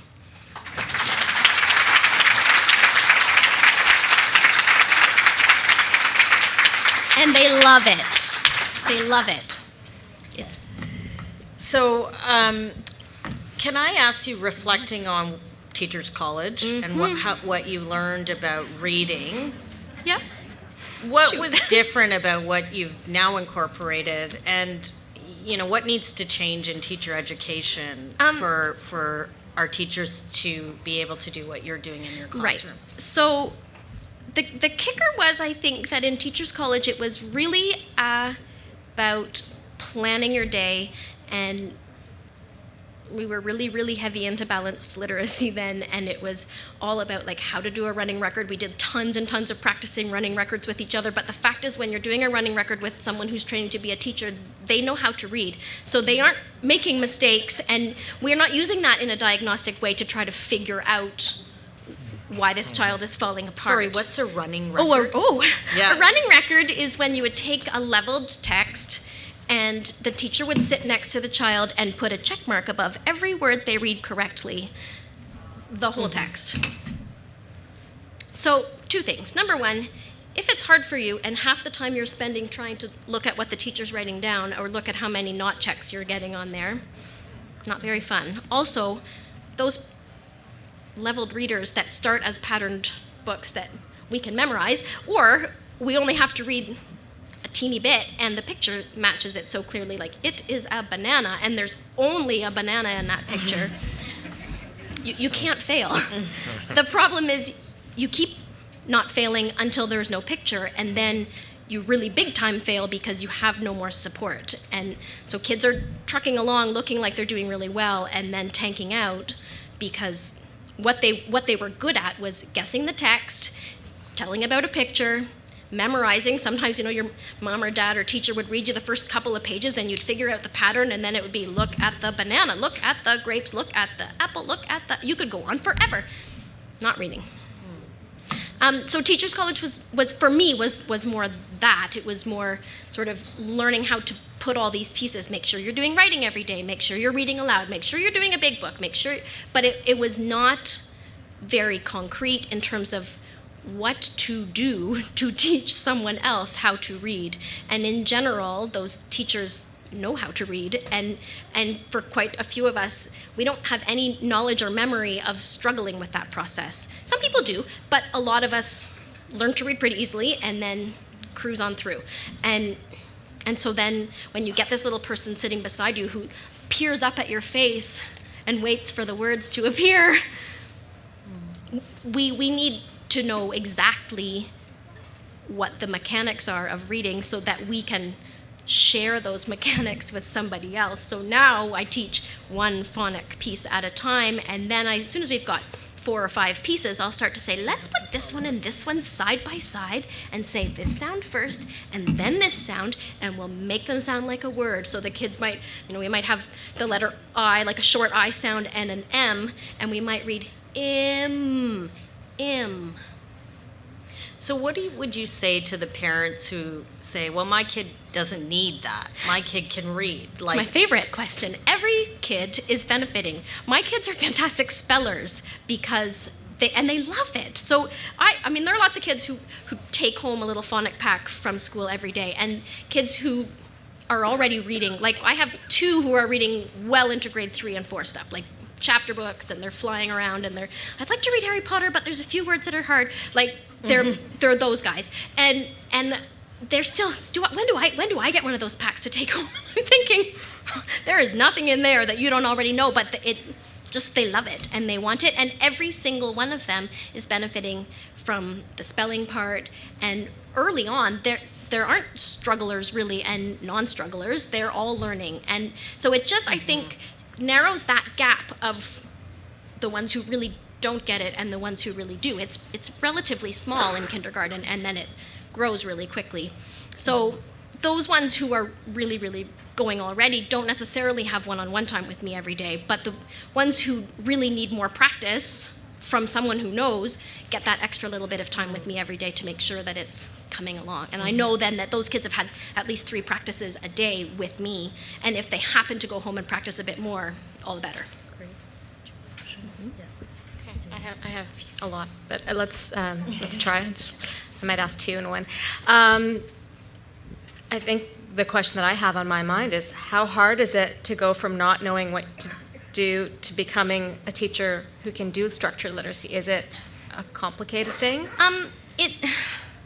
It's tricky because we weren't taught the vocabulary, and we were never in a position where we needed to articulate all the phonics pieces and all the morphology pieces. But in fact, in kindergarten, I only need to know so much. And as soon as you start to be interested in it, there's lots and lots and lots more out there. And so you can kind of just pick up little bits and pieces. And often it's the kids who push it along, because they'll say, well, wait a minute, what about, and it changes the direction a little bit and makes us go a different way because we kind of need to. I did, I think, 3 afternoon teacher course in the summertime, and from those 3 afternoons, there was no way I could have gone back to teaching my old way. Like it was a total game changer. And so now we teach a teacher course in the summertime, and it's 5 afternoons now, and we don't ever have teachers who don't say, why didn't I know this? This is all new to me, and this is the piece that was missing. And I think of all those kids. Usually by Wednesday, people get a little teary because they think of all the kids that they missed helping because they didn't know. And I just think when we know better, we can do better. And so it needs to be taught to teachers so that we can go out into the big world and do it on a broad scale, and not just if you happen to have this teacher or this classroom or this program even. It needs to be that classroom level first, because certainly there are some kids who are going to need extra programming, but it shouldn't be lots of kids. It shouldn't be most of them. It should be a very select few who are not being caught by multiple layers in the classroom. Reading patterned books is not doing it. It's not. We need to add some actual mechanics of reading pieces to that instruction.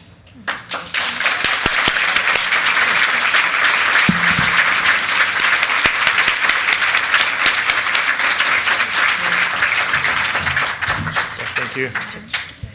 Thank you.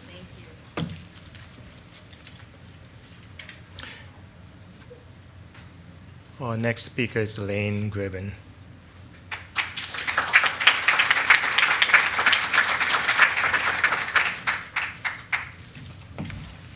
Good evening. I'm here tonight. My name is Elaine. I'm the parent of a 14-year-old student in grade 9 who she has a number of challenges in life. One of them is reading. She doesn't read at grade level, but she's a functional reader. Spelling is her absolute nemesis. I don't think she would be a functional reader and writer if I hadn't been aware of and heavily advocated for access to reading intervention. Her reading struggles have impacted everything from her self-esteem, her mental emotional health. One of the reasons she's not here tonight is because this is difficult for her to talk about. And she has asked that I don't name her or give any identifying information, going back again to the anxiety. It's affected learning, academic achievement, behavior, attitude. Her struggles have also influenced my own well-being, my own social life or lack thereof, my work, and even our family finances. So time and experience with her reading challenges, as we come to understand them, has taught us both that she's extremely capable. She absolutely has the abilities to become a competent reader. What has been lacking is a clear, sustained, effective remediation of lagging reading skills. That's what's truly impacted her life. Our stories, like others tonight, has its own unique hurdles. My child has only one source of parental support at home because we lost her father at a very young age. She has not one but multiple diagnoses and exceptionalities, which are all hidden or invisible until somebody takes sufficient time to actually understand and learn the enigma that is my daughter. We also live in a rural community, so access to services and supports has often been limited by low staff retention, inadequate funding and resources, even high staff turnover. So we have traveled far and wide to access needed services. And while I'm here tonight to speak as a parent, I first learned about this inquiry by a professional association that I belong to as a speech-language pathologist. I've been practicing Ontario for over 2 decades, and the bulk of that time I have actually spent working within schools as an employee of a school board. My work supports and advocates for the development of oral language and early literacy skills. I understand how critical it is to build a solid foundation of oral language and phonological awareness skills, because this is going to determine a student's future success or future struggles with reading development. This work, as a speech-language pathologist and a worker in education, has really broadened and deepened my understanding of some of the issues at hand. And I've been on a big learning curve. But what I understand is that at the heart of this issue is that there's a real disconnect between what we know in research or cognitive science and what we actually practice in education. So present-day reading instruction is actually based on a flawed and disproven theory of how reading works. We know this from decades of research about what good readers do well. In the simple view of reading, good readers have many mastered skills, but they basically fall into 2 key areas. One is language comprehension, and the other is word recognition or decoding, the mechanics part. So reading comprehension is really the product of 2 things. One is being able to sound out or decode the word, and the other is to be able to understand what the word means. But rather than instructing our students in the skills required for decoding, how to crack the code and figure this out, we are teaching them to make educated guesses based on contextual cues. And this flawed theory of reading development is still driving instruction and still driving curriculum materials. The science on how to teach reading is very clear. It just isn't used consistently in our elementary classrooms. And even when it is acknowledged, there's a reluctance to apply the science of reading because it's not in the current curriculum. My child's prognosis for literacy skills was actually excellent in her first few years of life. She came home with lists of sight words and with pattern books to practice using context cues. With me for a mom, she had excellent oral language skills and above average phonological awareness skills. As she was an A student, she was in a French immersion program. But somewhere between the spring of grade 1 and early grade 2, my child lost many skills secondary to seizures. It took an inordinate amount of time and resources to first identify the cause of those seizures, find ways to manage them, and then rehabilitate a whole bunch of skills lost and regain them. One of those skills was reading, was early letters, sounds, sight words, and learning to decode. We've heard tonight that in the early primary years, that's that common understanding that in kind of kindergarten to grade 2, children are still learning language, they're still learning to read, but there's this subtle and substantial shift in that thinking underlying the curriculum as kids move into grade 3. They're no longer learning the language or learning to read, they're now using the language skills and their reading skills to learn. At this point, reading competency becomes critical to learning and academic achievement as well as continued oral language growth. My child was still recovering and healing. She re-entered school on a part-time basis in grade 3. She'd missed a great deal of school. She'd missed a critical window for learning. She needed more instruction to learn to read. Leveled books and PM benchmarks were introduced, but not effective. Her struggles with reading and writing negatively impacted self-esteem, her attitude towards learning, her behavior, and even her peer relationships.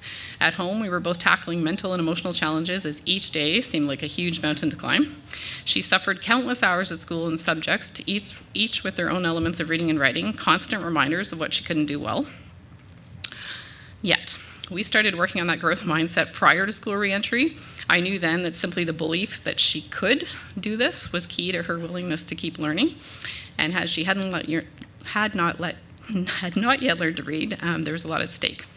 So I'm fortunate in my work that I cross paths with lots of professionals. That means that I have access to information about what services are available through which agencies. And without that knowledge, I would not have known where to start or what to advocate for. All the assessments, which were done outside of school, were shared with school, but the ones that had the most impact in yielding actual support were neuropsychological assessment and occupational therapy assessments. One neuropsychological assessment advocated for the Empower Reading program, which actually existed at her school.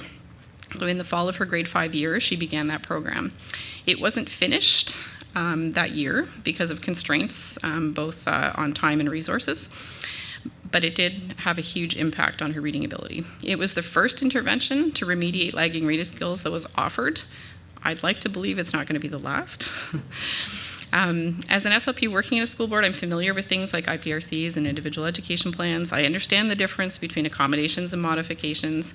My daughter she was formally identified. She has multiple, both physical and learning disability. The individual education plan was introduced in grade 3. I've come to both love and hate IEPs. I love the concept that we can outline specific accommodations required for individual students. I hate the reality that sometimes those accommodations are unknown, variably interpreted, inconsistently available, or completely overlooked. At the high school level, At the high school level, there seems to be this added problem of diffusion of responsibility with multiple teachers involved in a student's learning. And yet I know that those accommodations are most effective when they're universally applied across teachers, learning environments, and courses. When IEP accommodations for readings were not, in my opinion, effectively or consistently implemented, modifications to her curriculum were introduced. And modifying classroom expectations for my child has been a blessing and a curse. Modifying the volume of work required and narrowing the focus to key concepts has helped with her learning and to reduce anxiety. But my child has shown consistent and documented strength with comprehending oral language. She understands what she hears, so there really was no need to modify content simply because of her reading struggles. The solution to that problem was simple.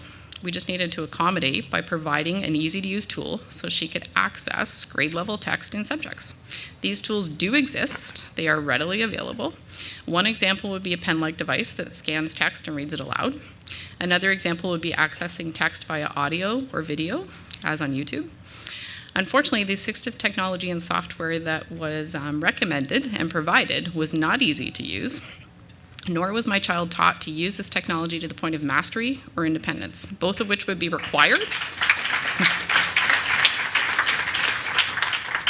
Mastery and independence would be required if we wished for all of her brain power to go into understanding the text versus figuring out the technology.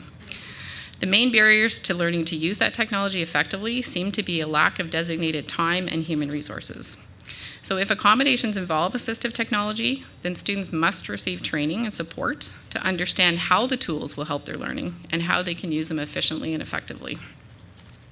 All struggling readers should have access to intervention aimed to remediate lagging reading skills, but they should also have access to grade-level text across subjects. That's critical for students to continue developing their vocabulary and knowledge while they're still working to improve their reading skills. My child has not had consistent access to grade-level text over the years, and her vocabulary development has suffered. The decline is even well documented. We made a decision to leave public education midway through grade 6. My child was hungry to learn that year and make up for time lost. Her class that year was a very large core English group with a myriad of challenges, high needs, and little support. My child generated support time with her multiple exceptionalities, but very little of that time was actually directed to her classroom.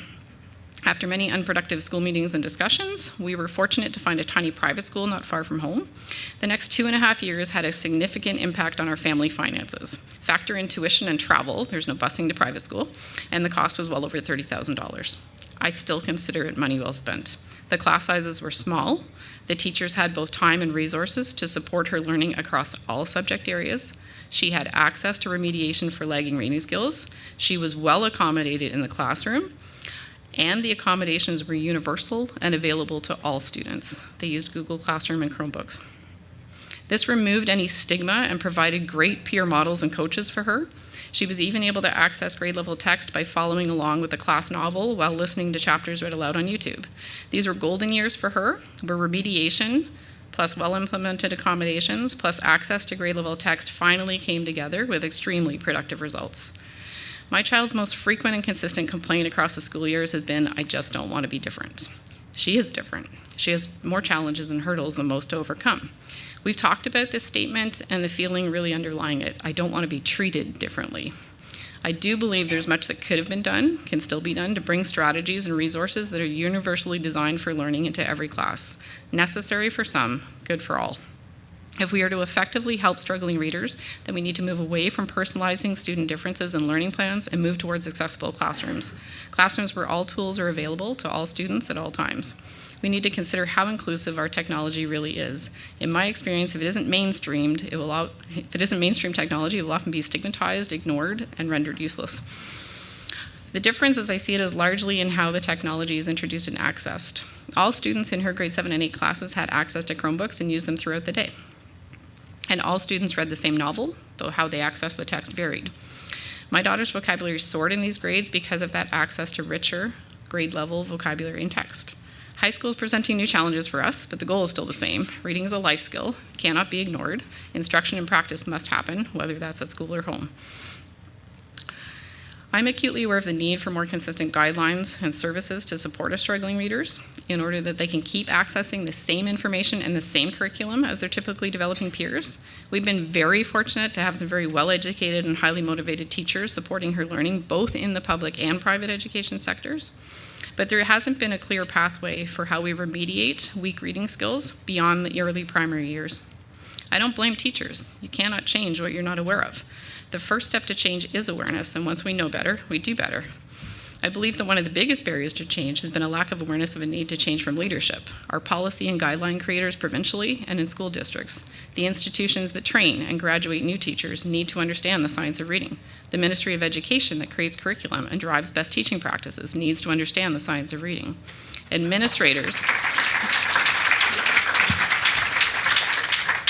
Administrators and decision makers at district and board levels need to understand the science of reading and ensure that they have comprehensive literacy plans or roadmaps to guide what we do for struggling readers.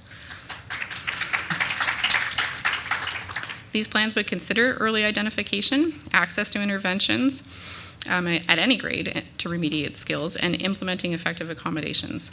Leadership could also proactively ensure that future research in science is carried into best teaching practices by strategically planning for crossover amongst their teaching program staff and their special education health professionals. This is where research meets practical application. The problem of how we teach reading exists across multiple systems and organizations. Change will start with the sharing of knowledge. Our time and resources, limited as they are, would be best spent providing the necessary teacher training and supports to understand the science behind reading and develop effective instruction. The year before my daughter participated in the Empower Reading program, we discovered that she had some left-sided neglect. Her vision was normal, but she ignored a lot of things on the left side. We didn't discover this easily. There were subtle hints in her reading. She would often begin sounding out letters in the middle of words rather than the beginning. This led to frustration since decoding only the second half of a word meant it didn't make sense. And while we were waiting one day for a neuropsych assessment, we were in the waiting room and she was drawing on the chalkboard. And she showed me a house she drew, which was actually half a house and only the right side. So fast forward many appointments and professionals later, and we had the visual field test proof. She could see on the left. She just didn't pay much attention to it. And I mentioned this incident with purpose. It took reading one-on-one with my child, paying attention to her decoding errors, and understanding the neurocognitive underpinnings of her struggles to first identify the problem and then to figure out a solution. The identifying the problem was the complex and the time-consuming part. The solution was simple. She was given prism lenses to wear, lenses that would shift her entire field of vision to the left, forcing her brain to attend to and acknowledge it. And I say all this to drive a point home. Sometimes it seems to take an inordinate amount of time and effort to understand a problem, but the solution may be very simple. We simply need to look at reading development through a different lens, and the change will follow.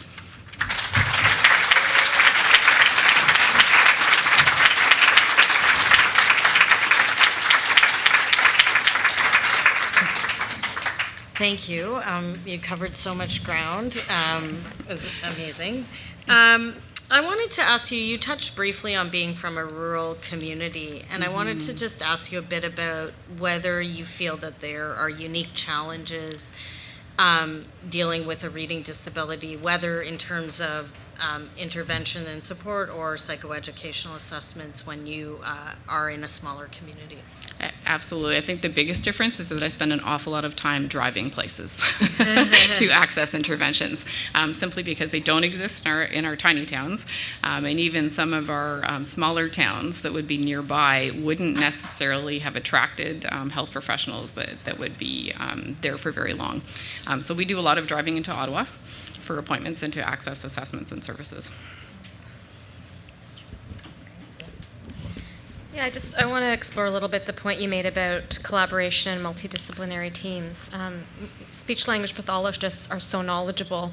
How can we leverage the knowledge that you and your colleagues have to work more closely with the teaching profession and pass that information on?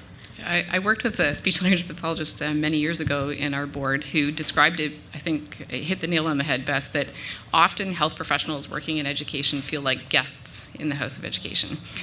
And the two, program and teaching and special education and health professionals kind of run parallel. And I don't know that the crossover is going to happen unless it's deliberately planned by administrators. It does happen day to day as we kind of run into each other and work with similar students and that kind of thing. And I'm very hopeful this year, because this year, and especially because of this particular inquiry going on, that's enabled a lot of discussions. And I've seen far more crossover this year than I have in my previous 16 years with the school board. So I think there is hope, but I think that, that definitely some deliberate planning so that teams are multidisciplinary and include both teachers and health professionals would certainly help would help us keep the science in our teaching instruction. Thank you. Thank you.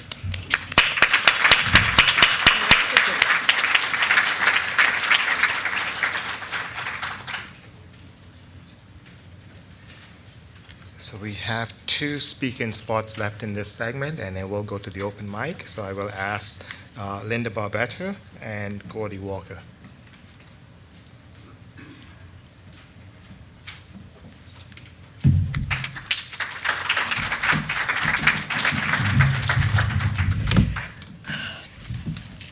I am so grateful for this opportunity. I'm going to speak sort of from my heart, and I'm going to talk about the impact in terms of some of our anecdotal experiences.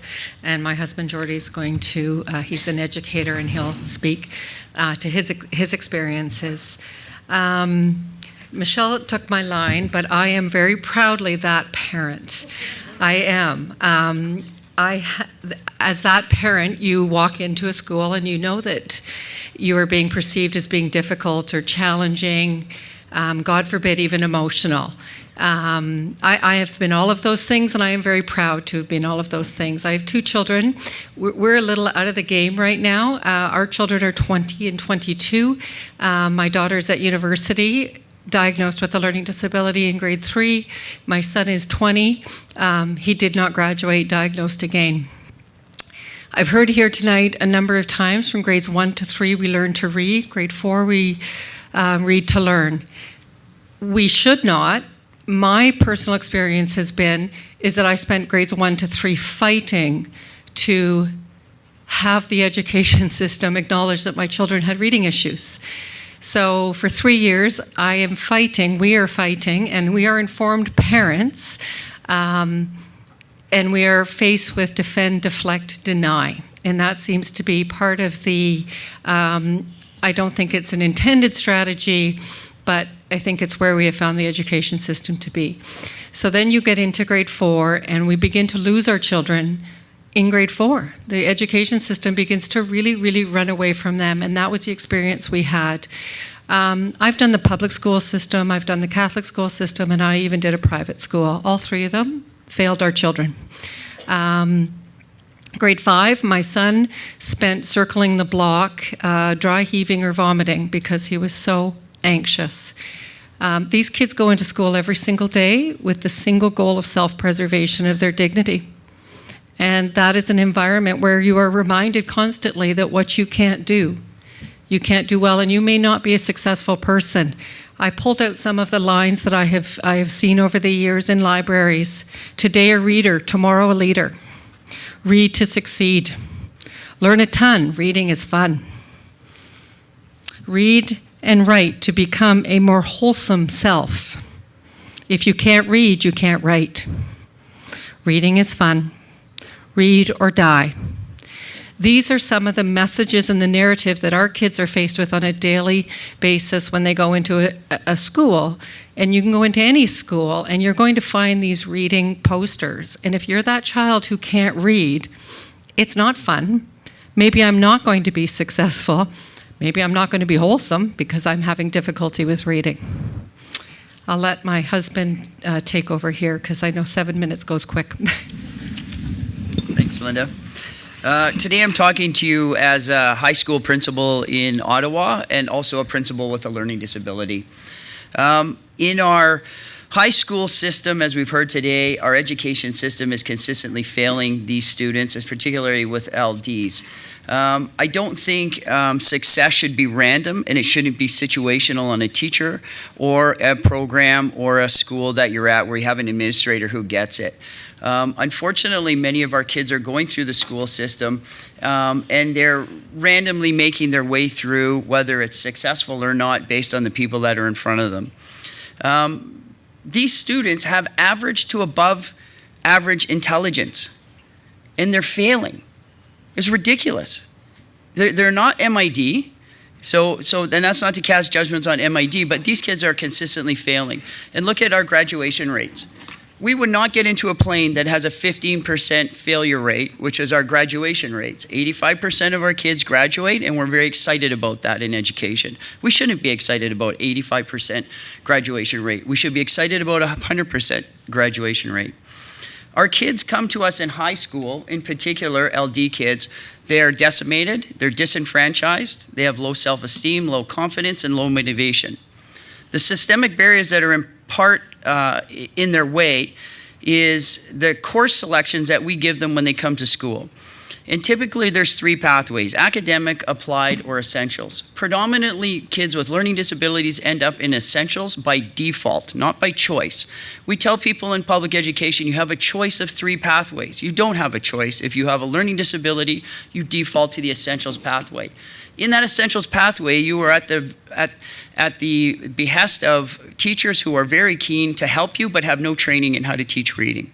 We have no reading programs in high school. We have IEPs that don't work because they're general and basic to, the IEP is pretty much generic in the high school. And so I'd ask you to look into the statistics as to how many kids with learning disabilities are in academic courses, applied courses, and essential courses. And it will be inverse, predominantly all essential kids. Educational training, as we've heard today, is massive. That is something that has to happen. We have teachers who are very good at teaching what they're supposed to teach, but they are not teachers of reading, as we've heard. That needs to be part of what happens at high school. The other pieces that come into play is we've heard about Empower Reading. We've heard about the IEPs. Again, I would ask you to look at the data that would support how many kids on IEPs are successfully graduating from high school, as we know that is not a very good number. And in those IEPs, accommodations don't teach reading. Accommodations do not help kids.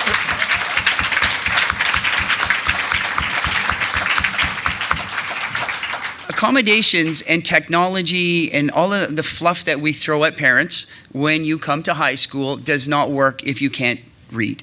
And so the premise has to be that we need to start where they're at and meet them with what their abilities are and move forward from there.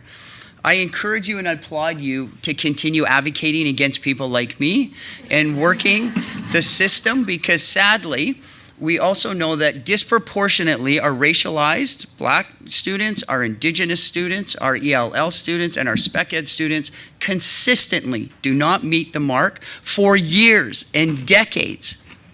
Decades. I'm a product of failure of a learning disabled student who went through the system and failed 40 years ago. And it's still the problem. Nothing's changed, I'm sorry. So keep advocating, keep using your voice, and don't ever take, no, we can't do that here. Or we don't have the resources. Yes, we're done.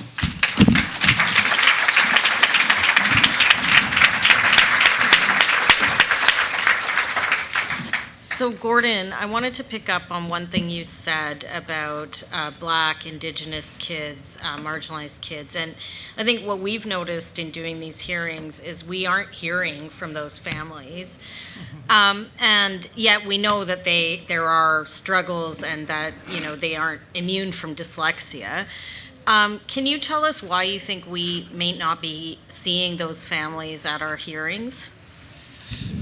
I certainly won't presume as a white person to comment on their behalf, but in my experiences, why would you come to talk to a bunch of white people about a problem that you know exists in your community that nobody's listened to for decades? And quite frankly, now there is a groundswell where schools are responding more so. In fact, this year, I think even more so. But those parents are frustrated, and they've been told, as many of you have been told, that we can't help you. And the minute you bring in race, white guys like me say, oh, this is not a race issue. This had nothing to do with race. And I'm in a position of authority and power, and I can exercise that. And that's a sad commentary on where we are in society right now when those marginalized communities don't feel they have a voice. But I would suggest that if you ran this again next year or the year after, those communities are gathering strength in an ability to gain a voice, to be heard by people like myself. And disproportionately, their kids represent populations in our essentials and applied classes. And they disproportionately fail those classes, even though they have average to above average intelligence. Like, how can educators not get that? I'm sorry. How are these kids failing? It's ridiculous. So that's my personal view, of course. But at the end of the day, there is not a reason other than they can't read. And reading is not rocket science. It is a program. It's a commitment. And again, back to the last speaker, the ministry's alignments for making to have attention to this issue in a meaningful way would solve so much of the harm that we heard from people like Morgan. That's just a train wreck that continues to happen every single year at graduation. Ask yourself how many of those kids are feeling like Morgan when he or she leaves the school board. Can I just add something? I remember an incident where I had asked, I think my son was in grade 6 or 7, and I had asked who was going to teach my child to read.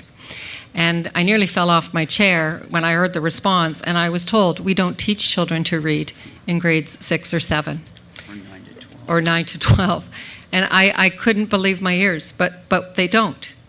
And they don't know how to teach how to read, because again, as our kindergarten teacher, who we would all love to clone, has said, Teachers College is putting out the wrong kind of teacher, or the wrong, focusing on the wrong skill sets. Thank you. Thank you.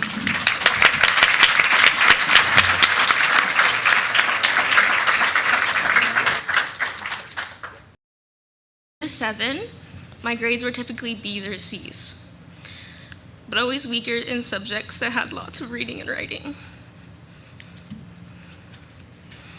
There were no issues identified in my junior or senior kindergarten by my teachers. In grade 1, it was suggested to my parents that we put in an after-school program run by the school to help improve my reading skills.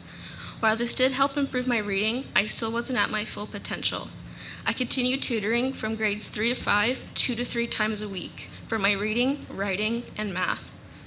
While this did help keep my grades steady and help me give the techniques I still use today, I was still not reaching my full potential, but those seemed fine with my teachers. As long as I was not failing, everything was good. My parents would ask every single parent-teacher conference about their concerns regarding my reading and writing, but were told things like, as long as she gets her ideas down and we can understand them, her spelling is not an issue to us.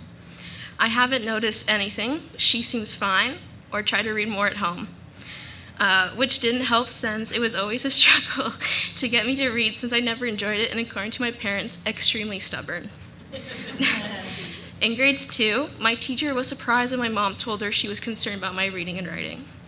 One year, when my parents attended the Meet the Teacher night, my mom told me as if it felt my teacher was attacking my mom with the issues I was having, but not suggesting any resources or what my mom could do to help me. My mom believes that the teachers who were most surprised by my struggles were the teachers I liked the most and put the most effort in trying to ask for help, since I was always known for being a quiet student.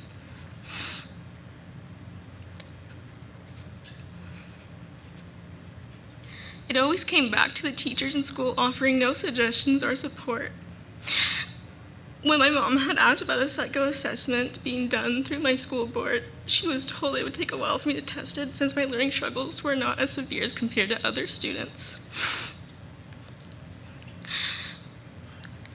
My first memory of realizing I was different from other students in my class was when we were doing reading benchmarks, or the running tracks, as I just learned, in grade 4, and everyone was getting called to the class to read one-on-one with the teacher to see where our reading levels are. Some may find it odd, but I enjoyed being able to go out and try my best to get out of class, obviously. As I was sitting quietly waiting my turn, the teacher walked back in. I was never tested that year, grade 5 or grade 6. I felt like an outcast, ashamed of myself for getting my hopes up and stupid. When we had Education Quality and Accountability Office testing, commonly known as EQAO testing, I remember crying to my mom the night before because I was so stressed about how I was going to do on the test when it came to my reading and writing sections. For grade 3 and 6, my marks came back as getting provincial standards for reading and writing. When it came to middle schools, my grades became weaker, and it seemed as if I was always struggling to keep up with others. I always felt as if my teachers were disappointed in me because I always had a positive attitude and didn't ask for help. In grade 7, my friends and I had joined a reading club that my teacher had started. We had to read 7 books in a certain amount of time, and we were able to go on a field trip. I never read a single book, but handed in all the forms that I had so I could go on the field trip, and it worked. In 2015, when I started grade 9, my grades did a full 180, and I was getting low 60 to 70. My mom describes this time as everything just hit a wall. I never understood why I was not doing as well as my other classmates. I felt alone. I felt as if no one wanted to help me succeed, and I felt ashamed to ask for help or even talk to my peers and my family about me struggling. It was requested from my grade 9 academic science teacher to have a parent-teacher meeting after a low 70 mark on my midterm. She said she had concerns when it came to me understanding the questions and thought it would be a good idea to talk to my guidance counselor about what to do next. I set up an appointment with the next week and asked my counselor what I could do. I again got the answers that since my grades were not technically horrible and other students were struggling more than me, that I would not be assessed by the school psychologist until grade 12 or ever at all. That would have been 3 years later than when I asked. My parents and I decided to go the private route. We got a suggestion of a psychologist that used to work with the school board and would know exactly what terms to write for my assessment and what the school could offer me. We waited 3 to 4 months for the assessment, and thankfully with my parents' benefits, there was some coverage, but we still had to pay the rest. As said previously, after the assessment, I was identified with dyslexia, weak working memory, and specific learning disorder with impairment in mathematics. After the assessment, I finally felt a weight lifted off my shoulders, and I would finally get the help I needed. My accommodations ranged from extra time, use of a computer, and duplicated notes. I was finally able to do well in school. I wouldn't lie and say all the struggles throughout the years did not bother me. One of the reasons I started seeing a psychologist in grade 11 for mental health reasons was because I needed to learn it wasn't my fault for struggling all those years. Being distanced from my peers and family of the stress I was put on from school, and all I could do was move on and share my story. In the last 3 years of high school, I passed the literacy test on the first try with a mark of 340 out of 400.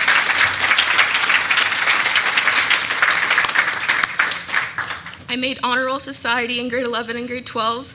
I received 2 scholarships from the school at graduation and completed the health and wellness specialist high school's major program. I let my struggles turn into motivations to do things I was told I was not capable of doing by my teachers.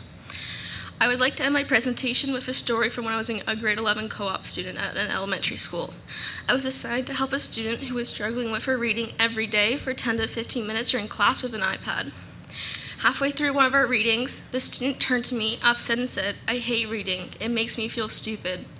It broke my heart to see a student I saw myself in feel the way I did when I was her age 9 years prior. I know I can't change my past. I can only move forward and be as positive as possible, but I'm hopeful there will be a change for an open and helpful future with our school boards. It's time for change.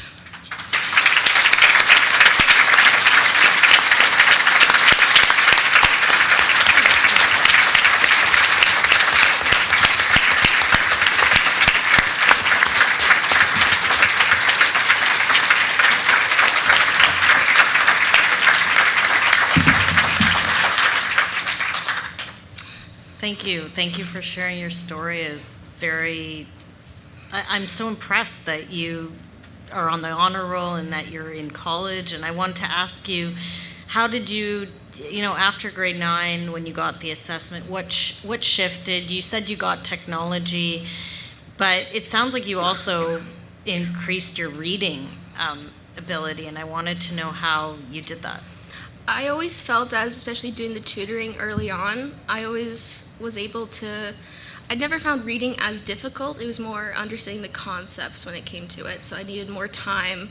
I needed more time on my assignments to be able to understand what the questions were saying, and especially on tests too. So I feel like just using the techniques I learned, thankfully, from my tutor every single day, and making sure I keep on track of what I know of my assignments and keeping organized really helps. I think that's an important point, that not all reading disabilities manifest itself in the same way, and for you it wasn't the phonological awareness. It sounds like it was about understanding what those texts meant, or taking more time to do that. Yeah.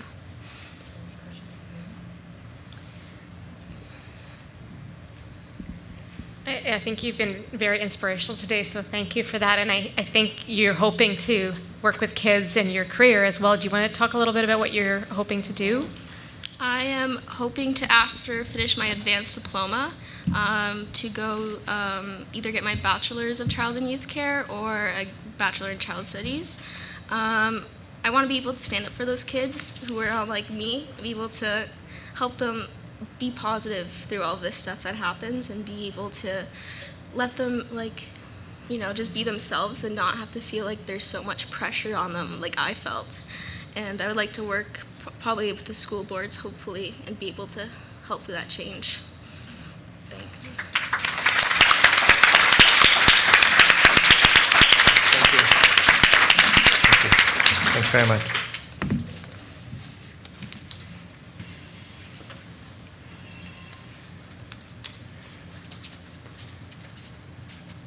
I know it's been a long evening, but I believe it's been a useful, long evening. And we're glad and thankful to the speakers who shared with us tonight. If you indulge with us a little while, we're now into the open mic session. I have on my list 10 speakers. We may or may not get through all. We will do our best to get through all. So I will ask the speakers in this session to really, as much as possible, get to the point in the shortest time you're able to. So the mic is on the the middle aisle here, and I will ask Sherry Storison to begin. Sherry, you still here? Yep, I think she's coming to the mic.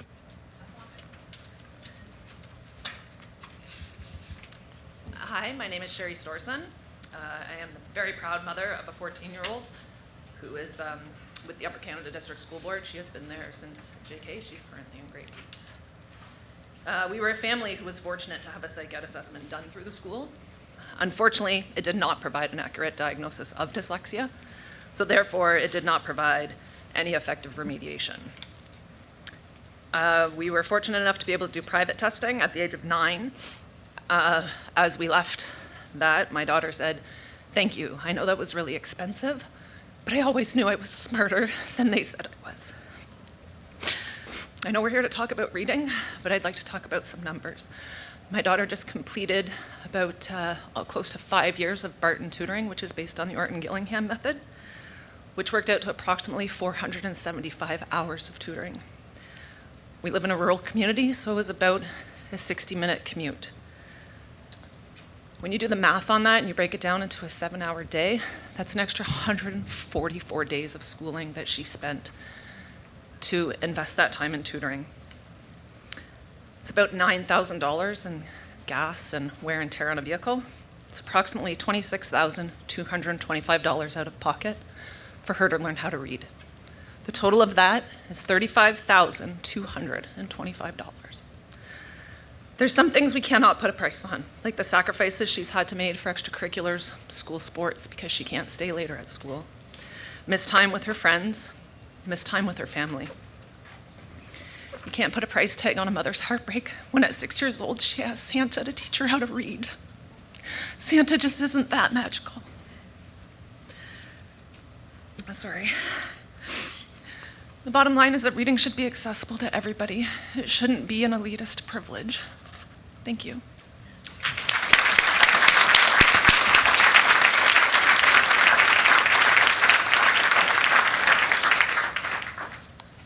Okay, thank you, Sherry. Jacqueline Freak and her daughter.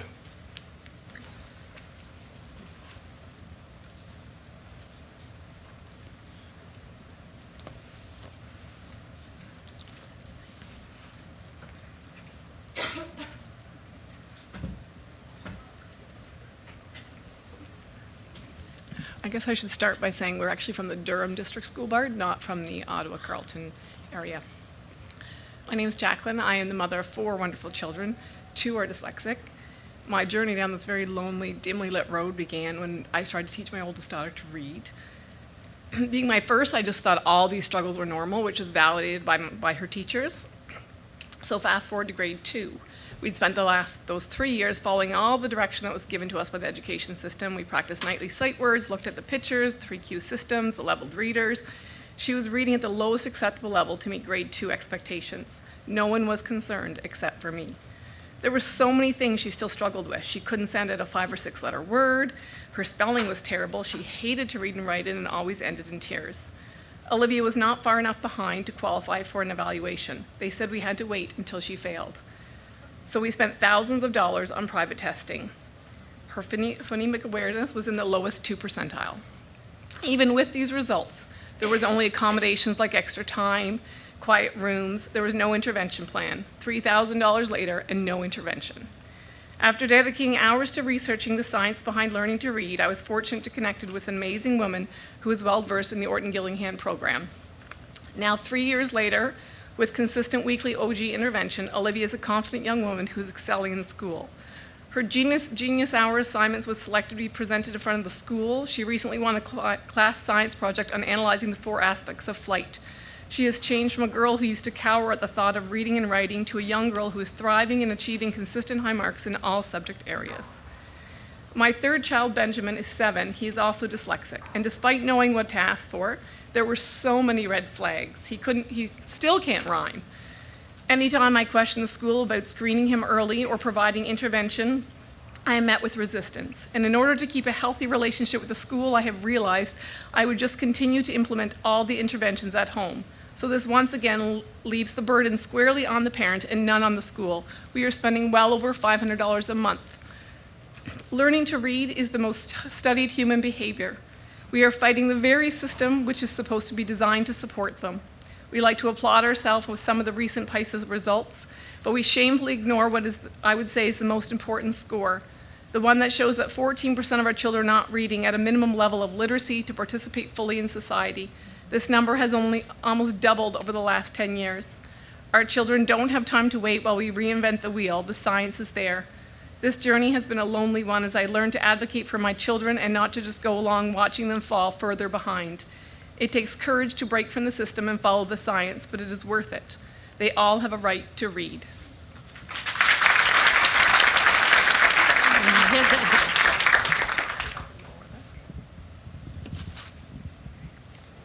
Hi, my name is Olivia and I'm dyslexic. I came here today to ask for a change. The education system is always preaching an inclusion, yet they are leaving those of us with dyslexia behind. By the end of grade 2, I was no longer wanting my work hung up in the classroom. My writing wasn't neat, my spelling was terrible, and I had only accomplished a quarter of the work that my peers had. This was not a place for me. After 3 years of receiving an evidence-based structured literacy program, I am thriving in all areas of school. I'm on my 6th novel for the National Silver Birch Reading Program. I recently got 19 out of 20 on my spelling list, and I received an A on my most recent math test.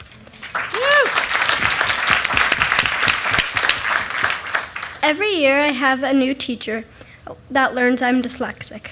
The teacher sees a successful, bright student who can read and write alongside her peers. Yet I look around my class and see others who struggle with reading and writing. Do they understand the biggest difference between the students that are still struggling and my success is not intelligence, but that I receive a private science-based intervention? What I am is the face of potential, the face of what every child with dyslexia can achieve. Every child deserves to read. In an inclusive country such as Canada, learning to read should be considered nothing less but a human right.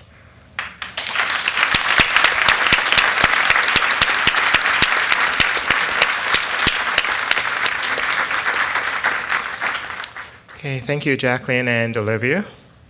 Our next speaker is Hazel Harrington. Hi, my name's Hazel. My husband, Matt, is here, and our son, Hudson, is in grade 3 at the OCDSB. We're here for Hudson. We're here with you today for him. So thank you for doing this. We noticed early that our very bright, articulate child was struggling with reading. He would often pronounce the last letter in the word first, insert an S where there was no S. B's, P's, D's would often be mixed up. He's a boy. Boys are slower to read. He's in French. He's learning a whole new language. He'll get there. He's such a smart kid. We know how struggling academically can affect mental health outcomes for children. We saw our bright little boy start to question his ability, his intelligence, and his worth. As he continued to slide academically in grade 2, we decided to have him tested. Testing, meetings, IEPs, IPRCs, meetings, testing, diagnosis. A learning disability in reading and written expression. His ability is here. His ability to show it is here.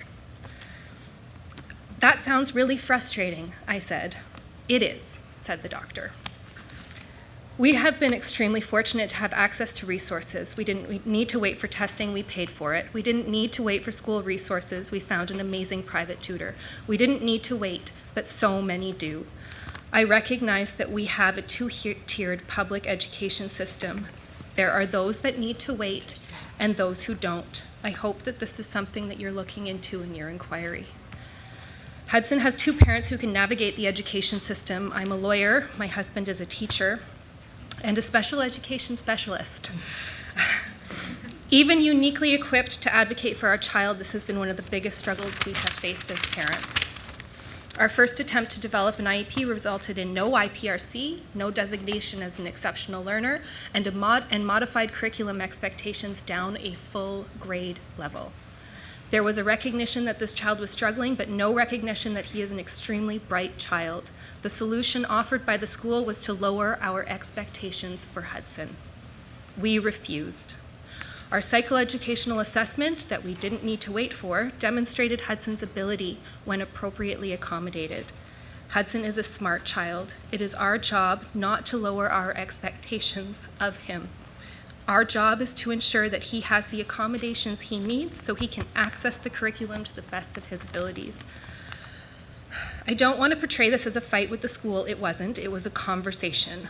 The reason I bring it to your attention is that there was an initial lack of understanding about the type of learner Hudson was. Presented with a very bright, dyslexic child, the first response from the education system was to lower our expectations of him. Were there gaps? Absolutely. Hudson had been struggling, unable to read throughout his whole school experience. There were gaps, but our job is not to lower our expectations of that child to be in line with those gaps. Our job is to advocate for this bright kid and raise our expectations to match his full potential, to give him the tools and supports he needs to thrive. Implementing the accommodations listed on Hudson's IEP has been difficult. I have so much respect for teachers, for their dedication to their work and their love for their kids they teach. I see it every day in my children and in my husband. But they don't have the resources they need to help children like Hudson. They don't have the training, as was demonstrated by our amazing kindergarten teacher who spoke, and I kind of want to move to that school district. They don't have the training, they don't have the time, they don't have the supports. I truly believe that Hudson's teachers want to accommodate him. They just don't know how, or they don't have the ability to do so. Similarly, there's a lack of understanding on how to accommodate. His teachers would say things like, he is very bright and conveys complex ideas and understandings, but I have to write everything down for him. Hudson's abilities and contributions are therefore worth less than those students who do not require accommodations commonly associated with dyslexia. This means that a child who is already working to overcome a learning disability is further disadvantaged by the accommodations that are meant to help him. So we're just checking the time there. Okay, I'm one paragraph. Hudson is doing well. He's working with a school resource teacher, a private tutor, to develop his reading skills. I cried the first time he read a 3-syllable word. I cried the first time he read me a page from a chapter book. I cried the first time he finished a chapter book. He still struggles with fluency. Reading is still hard for him, but he is a hard worker. He's an extremely bright child, and we will continue to be here for Hudson. So with respect and deep gratitude for the work that you're doing, thank you.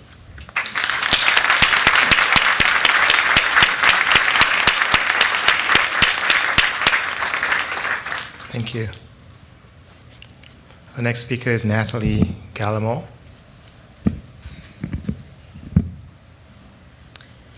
Yeah, hi, I'm dyslexic.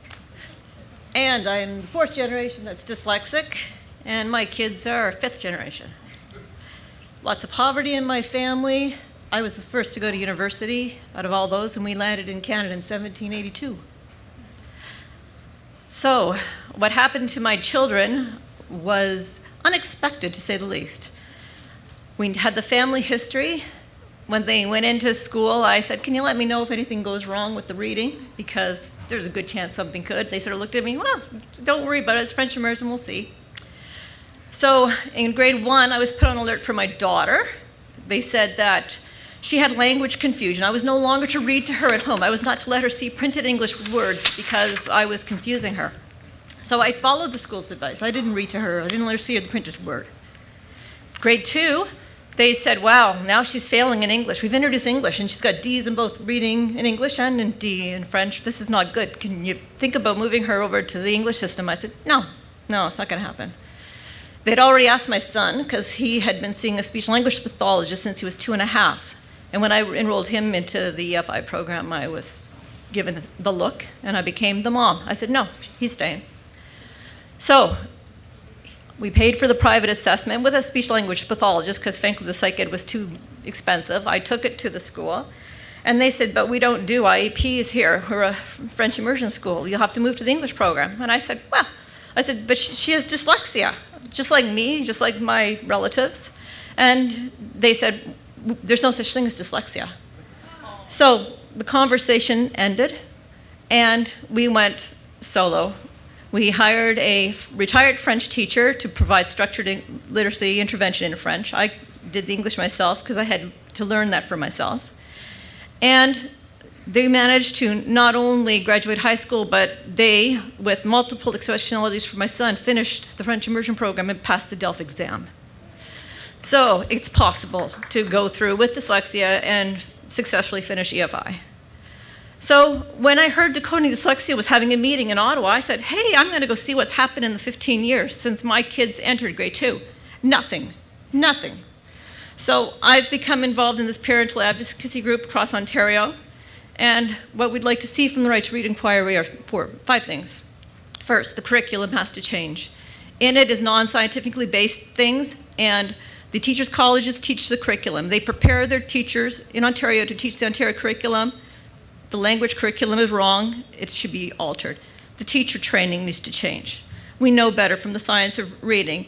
There are documents going way back to the National Reading Panel report in 2000, right through to current day. There are literally hundreds of thousands of studies that say how reading should be taught. Neurology, genetics, neurobiology, it's all there. And it's not making it into the teachers. They don't know. They need to know, and then they need to know the appropriate evidence-based ways to teach reading so they can, all kids, when they hit junior kindergarten, can learn to read. Right now, reading instruction in the primary grades is not accessible to children with dyslexia. They can't learn. The way the curriculum's done, the way the teachers are taught, they cannot learn. There's no possible way somebody with moderate to severe dyslexia can learn. Then we move on to the special education. It should be based on structured literacy, just like the classroom instruction. It makes no sense to take them out of a special education into a separate classroom and give them different vocabulary, use words like phonics and decoding, and then send them back into their classroom with their classmates and learn a whole different approach to learning to read. Makes no sense. Let's have the same environment in both places, in the classroom and in the special education. Then we can move on to accessible technology. It's assistive. It's assistive technology. It's not the go-to. They need to learn to read. If they need to use AT for knowledge, that's another point. And that is a bridge while they're still learning to read. We have to be teaching them to learn to read from kindergarten through to grade 12 if that's what it takes, because everybody has a right to read. And we know that children with dyslexia can be taught to read. So we must put the structures in place that this can be done. That's all. Thank you. Thank you.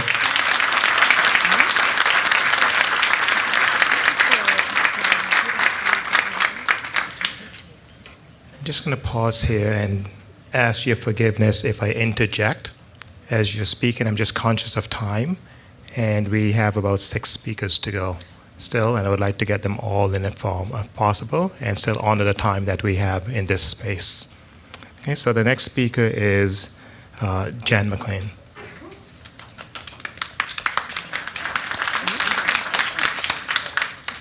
Hi, I'm Jan McLean, and I'm from Kingston, and I'm the parent of children with dyslexia. As you can tell, they're grown up by now, right? So it was about 30 years ago that I realized that my children were having difficulty learning to read and became that mom. And it was about 5 years or 8 years after that that the school said to me, well, you know, Mrs. McLean, your child's had everything we can offer, i.e. they can't do any better than they're doing. And that was the point that I really became that mom. And I was lucky enough to run into someone who sort of put me on to reading about the science, who put me on to private clinics that were doing work that was following the science. I went and read, and you know, this is now 25 years ago, the science of writing was saying, we have done the meta-analysis and we know what works, okay? And with that, I went off and took my kids to some private clinic. Sure enough, it worked. Came back to Kingston, talked to all my teacher friends, said, man, wouldn't you like to do some of this, right? And nobody was interested because it was all sort of snake oil. And I thought, well, so I got my friend, Jennifer, and she and I, we opened a clinic just, you know, following the science as best we could. And so here we are, you know, 20 years later. We've probably had, I don't know, 600-700 children through the clinic. We have 50 children who come every day. Most of them are coming an hour a day out of school time every day to come, right? We have a wait list of a year. You know, are we proud? No, we're sad. Clinics like ours should not have to exist, okay? I never started it thinking it was any solution.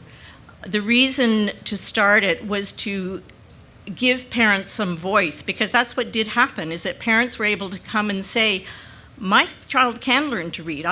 You know, they could go back to the schools and say, you told me they couldn't, but look, if I've got enough money and if I can pay for it, my child can learn to read. And since that time, the schools have come on board, they've started to listen. You know, Emily's had a really big influence. You know, the school board itself is trying to look in and help out with this sort of thing, because this has to move into the classroom. Clinics like mine need to close, okay? They should not be part of this solution other than to help show the way. And the time has come, 20 years, okay? The time has really come. And if you want my advice on where some of the biggest sticking point is, it's, as the last speaker said, it's back up in the teachers' colleges and it's back up with the Ministry of Education. Teachers are keen to change. I believe that most school boards, once they see it, they're keen to change. But you know, the teachers in the Teachers College, with the rare few exceptions, and I honor them, they don't know how to teach this either because nobody taught them. And if you have any influence to move up into those levels and get those levels to start to make these changes, get educated, you know, come for some learning, that would be the biggest, you know, really one of the biggest gifts of many that you can do. Thank you. Thank you.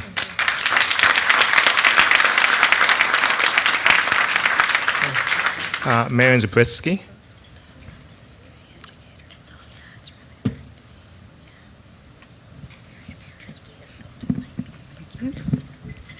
So I'm a speech-language pathologist in private practice working in Nepean at the Speech, Voice, and Language Clinic. I also am that parent. So 2 of my 3 children have dyslexia, and when they were in primary school in both Ottawa boards, there was no specific help available for dyslexia. They were offered the standard education model provided to all garden variety slow readers. The method was do the same thing that didn't work the first time, but do it only slower. So as a skilled clinician with a background in linguistics, I could see that this was not working and the approach was horrifically inadequate. So I had to roll up my sleeves and learn everything I could about dyslexia and dyslexia intervention, and I read every article, got every book I could get my hands on, and became trained in Orton Gillingham. I worked evenings and weekends with my children for many, many years. And I would like to say that not every parent can do this, and there is a huge price emotionally and financially. Literacy, as has been talked about, is a serious problem in Canada. Not just Ontario. Students who are delayed in reading in 3rd grade will likely remain poor readers throughout their lives. If left untreated, we know that 60% of non-readers drop out of high school. Our educational system is at fault, and here lies the negligence. Research has been around for decades on best practices for identifying and treating students with dyslexia. South of the border, there are only 2 states which do not screen for dyslexia in kindergarten and grade 1. So where are we? The stories that I have from my practice over the decades are absolutely heartbreaking. A grade 12 student reading at the 4th grade level, writing at the 2nd grade level, she was on suicide watch. A father who cannot read simple books to his toddler in spite of average to above average intelligence. A mother who's unable to help with her kids' homework at the grade 3 level. I once had a towering policeman in my office break down into tears. Why? Because of his dysgraphia. He spends hours after his shift writing up his reports. He has to triple and quadruple check his spelling, capitalization, punctuation, vocabulary, content, and accuracy for his reports, while his fellow officers are able to go home to their families and their children.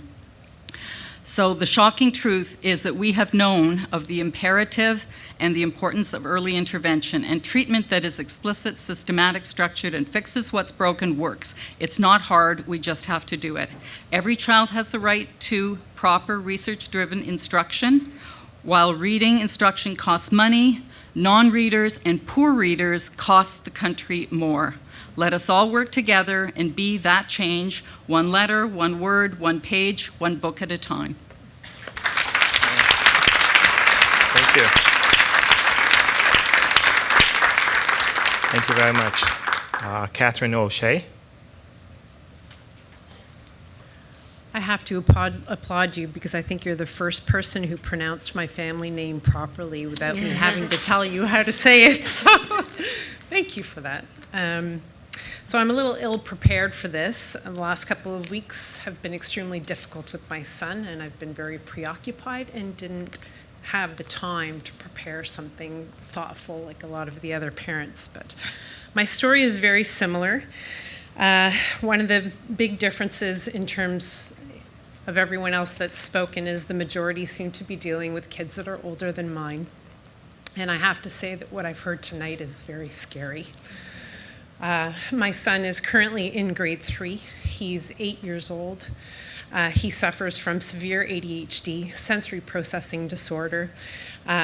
We suspect he has auditory processing delays, and as a result of his experiences in school so far, suffers from extreme anxiety. He has suicidal ideations, which he's had since he's been 6. And I just found out on Friday, I think it is, that finally we've been able to get a diagnosis of a learning disability.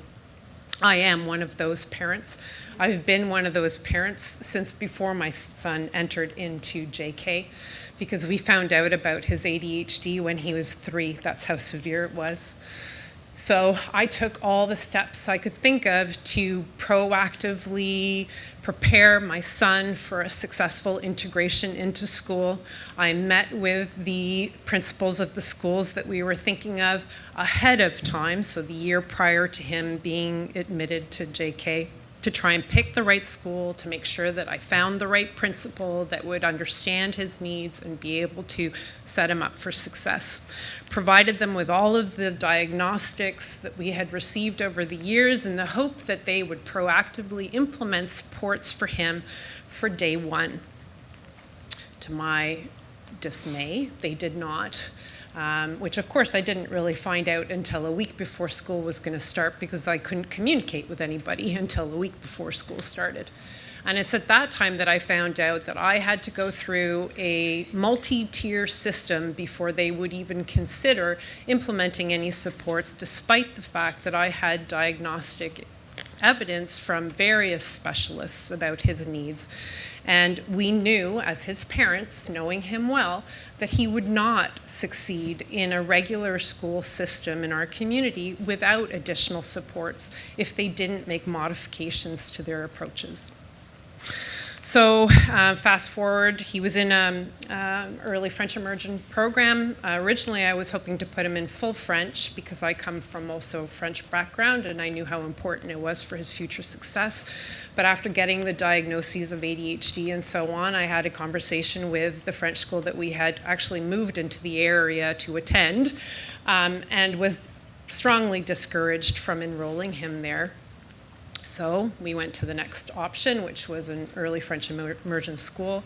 SK came, and knowing my son, we made the choice to only have him in half days in JK, and we spent out of pocket for a nanny for the other halves of the days for the entire year. Unfortunately, we couldn't financially afford to continue doing that come SK, so he was full-time. As the academic requirements or expectations increased, the behavioral challenges increased as well. And it very quickly turned into a situation where all they could see when they saw my son were the behaviors. Very quickly, throughout this whole process, for those of you who are familiar with Section 23 schools, I had found out early on again about Section 23 schools, was a huge advocate of trying to access that early intervention window, and so started advocating in JK for my son to be placed in a Section 23 school. I got looks like I had 3 heads from the principals and the psychologists in the school because they couldn't believe that I was actually asking to send my son to one of these schools. Yes, Catherine, I'm just checking in. Okay, sorry.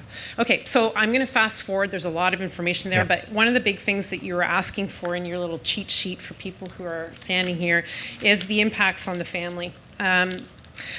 We are all suffering from trauma. I liken it to PTSD almost. I now have panic attacks when the phone rings. I've had to take the last year off of work because my son got kicked out of the EDP programs and I couldn't function anymore at work because of all of the stress that I was experiencing trying to advocate and support my son. We continue to have challenges. My son is now in a Section 23 school, finally. He got in halfway through grade 2. I am terrified about what's going to happen when he gets discharged because he still does not have the skills. He can't read. He's 8. Can't read. Can't write. Finally now got a diagnosis of having a disability in processing speed and working memory, which doesn't allow him to access the curriculum. But moreover, one of the more important things that I want to state is that it's all good and well to put in place programs to help children learn how to read, but we also have to equip the schools to help children who have other issues like ADHD, sensory processing disorder, anxiety, which in and of themselves do not allow them to access the curriculum if the schools are not equipped to accommodate them appropriately. My son will not be able to access anything that you implement until such time as the schools are equipped to handle these other issues. Thank you, Catherine. Thank you.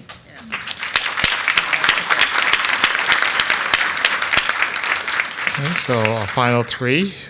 And I'm going to ask you to come up one after the other. So it's Andrew Bradsell, Gwen Willems, and Melissa Langlois. Okay, in that order, please. So starting with Andrew.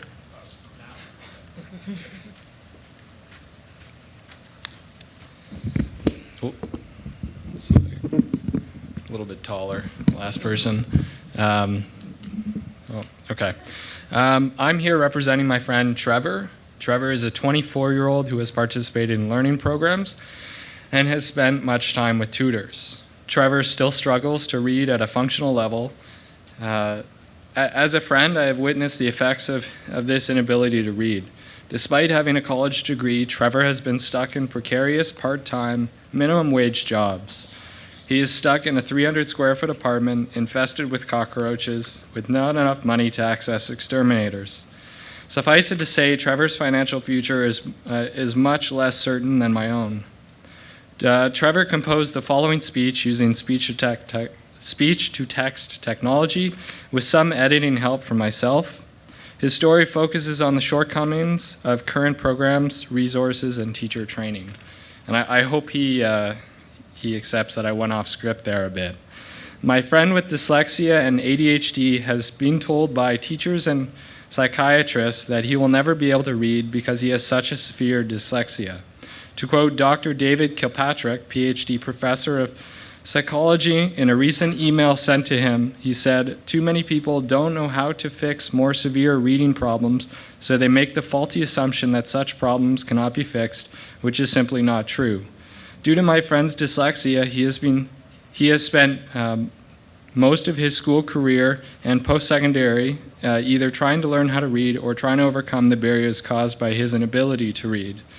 In grade 8 and 9, my friend spent 2 years at a demonstration school, but unfortunately he made very little progress in his goal to learn to read. In the years preceding, my friend has invested much of his free time and his own money in the quest to learn to read. After many years of struggle, he decided it was necessary to research the subject himself. His research started with the consensus study report titled Preventing Reading Difficulties in Young Children by Catherine Snow, Suzanne Burns, and Peggy Griffin. In order to read the text, my friend scanned the document into his computer so he could use reading software. Based on his reading, he has determined that there are many gaps in education that literature has identified that school boards have failed to address. Teacher training in the Empower technique costs the province of Ontario $5,000 per teacher. If this program was adequate to allow teachers to effectively teach all students with dyslexia, it would be 100% worth the investment.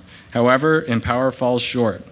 The way that Empower wants you to read a multi-syllable word is far too complicated and time-consuming, considering a dyslexic person or individual has a poor working memory and processing speed.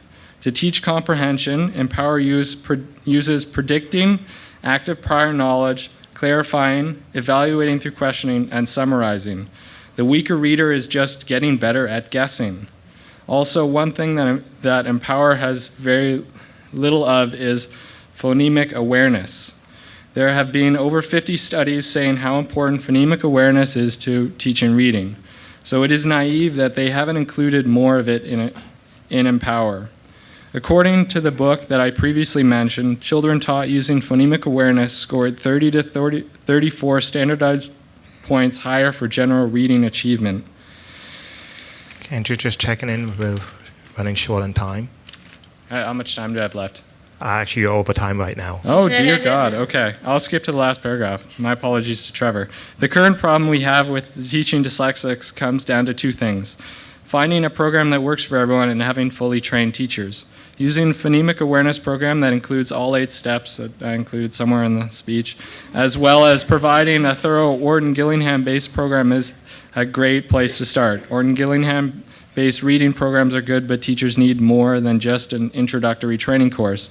Many private tutors admit that they become more effective when they receive the full training, which requires 1 or more years. My friend experienced this firsthand. He attended a demonstration school and was a victim of poorly trained OG-based teachers. After 2 years, he had not learned to read. At the age of 24, he still cannot read. That is devastating when you are trying to become a self-sufficient, responsible adult. The ramifications are endless. Thank you.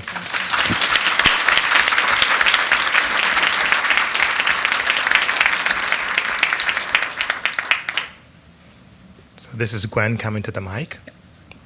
Hi. I'm here to talk about my son Josh.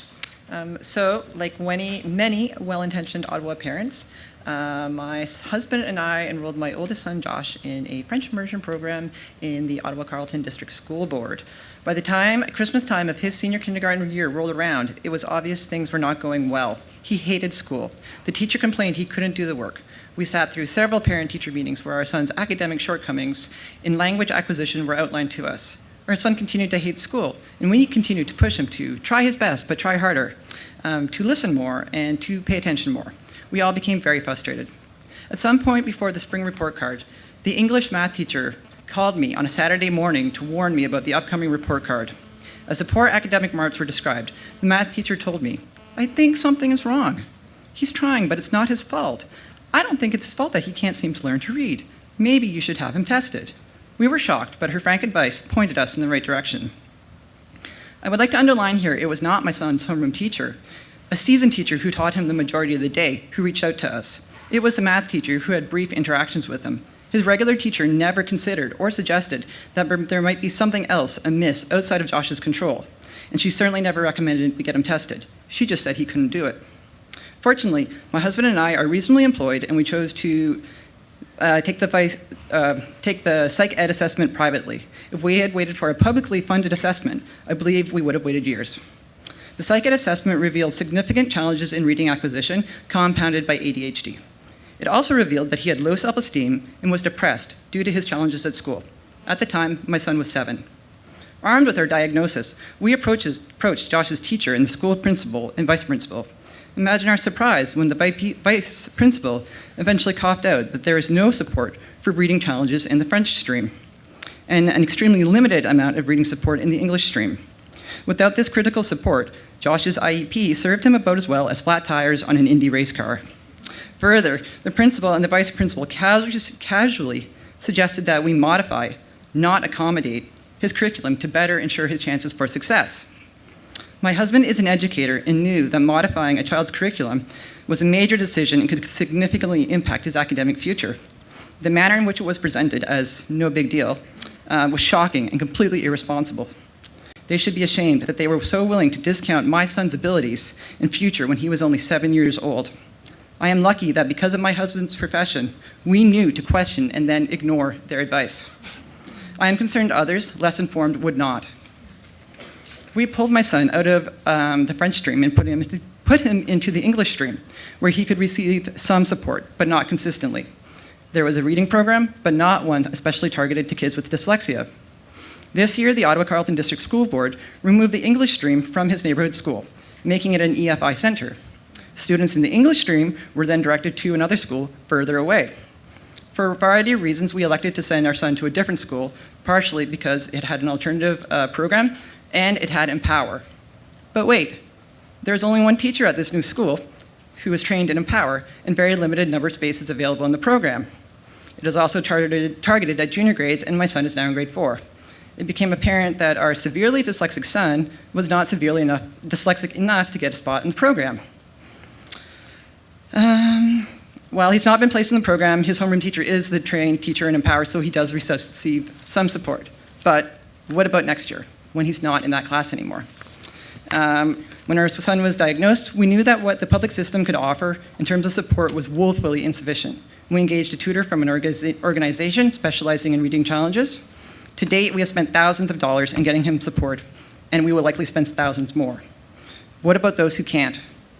How are those kids supposed to learn how to read? My son is still not reading at grade level, and he still hates school. He still talks about his senior kindergarten teacher and how that made him feel. In conclusion, teachers need to be trained early on to identify reading challenges in students, rather than making the child feel terrible or ignoring the problem altogether. There needs to be more accessible testing, including financial support, so that kids with reading challenges can be diagnosed early. Support needs to be available to students in both English and French immersion. To not offer it is discriminatory. On a related note, creating English-only schools, which are largely filled with kids with learning disabilities, serves to fan the fire if sufficient support is not offered to those students. There needs to be support in schools to help kids with reading challenges, support in both specialized programming and teachers, note plural, who can deliver it. In the same vein, the IEP needs to accommodate kids, but also have an active plan about how reading challenges will be addressed. Lastly, schools administrators need to not suggest a modified program as an easy solution without properly explaining the consequences to parents. Thank you. Thank you.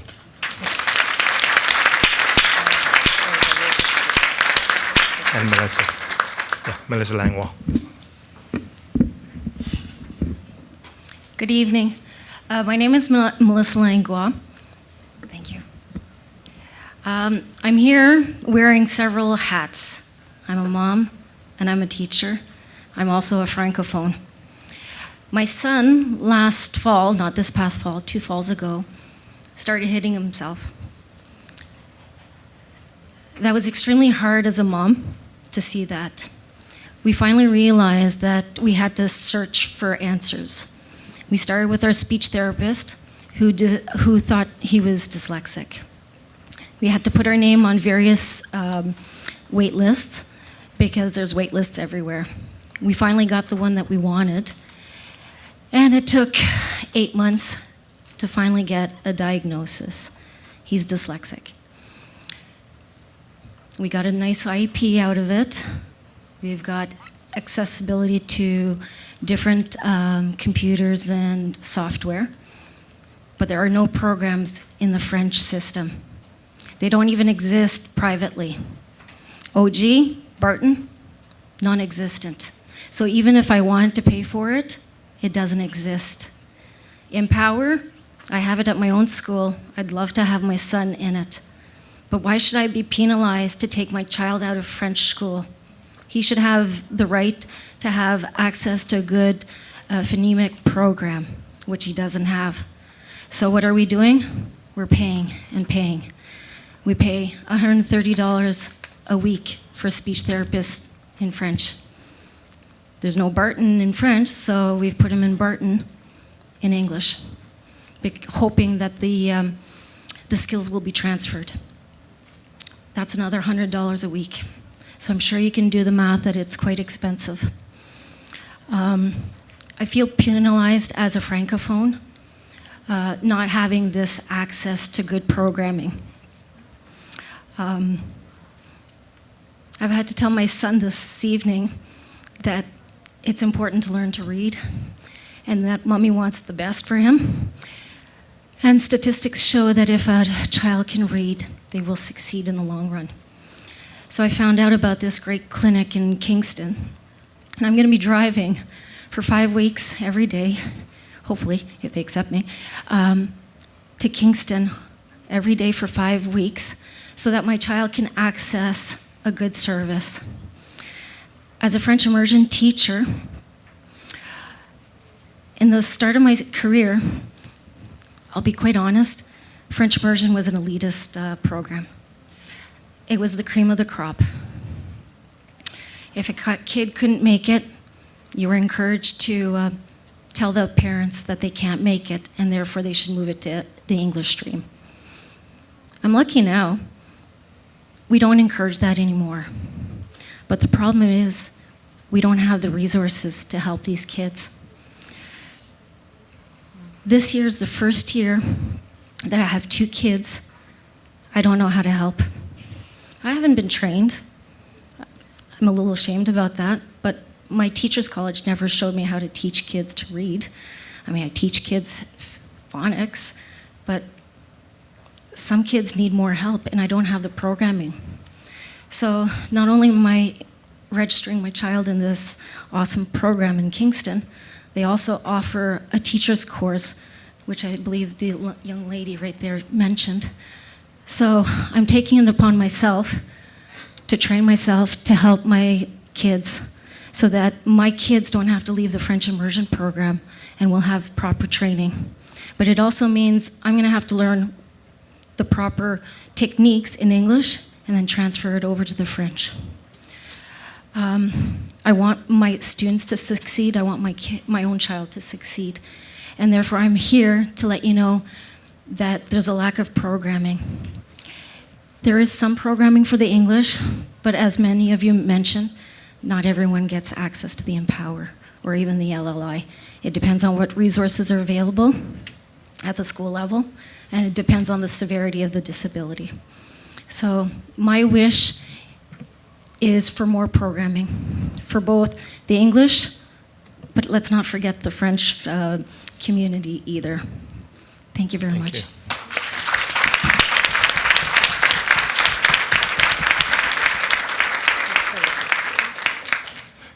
Okay, thank you again to all of our speakers. I think we appreciate that many more would have liked to have said something, but time is up the limit. And so we're going to encourage you, if you've not already done so, to complete our survey. Our survey is online at ohrc.on.ca. It will be open until April 1st for the parent-student survey. So we strongly encourage you to complete the survey because that will really help us as we continue in this inquiry, and it also allows you to put your voice, to share your voice and your experiences with us. I'm going to ask the Chief to come and make some closing remarks, and then we will wrap.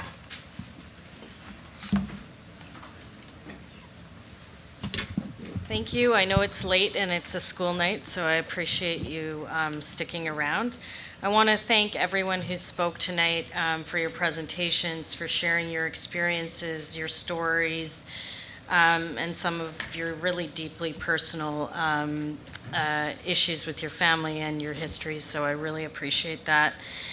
I also want to thank all the parents who've spoken.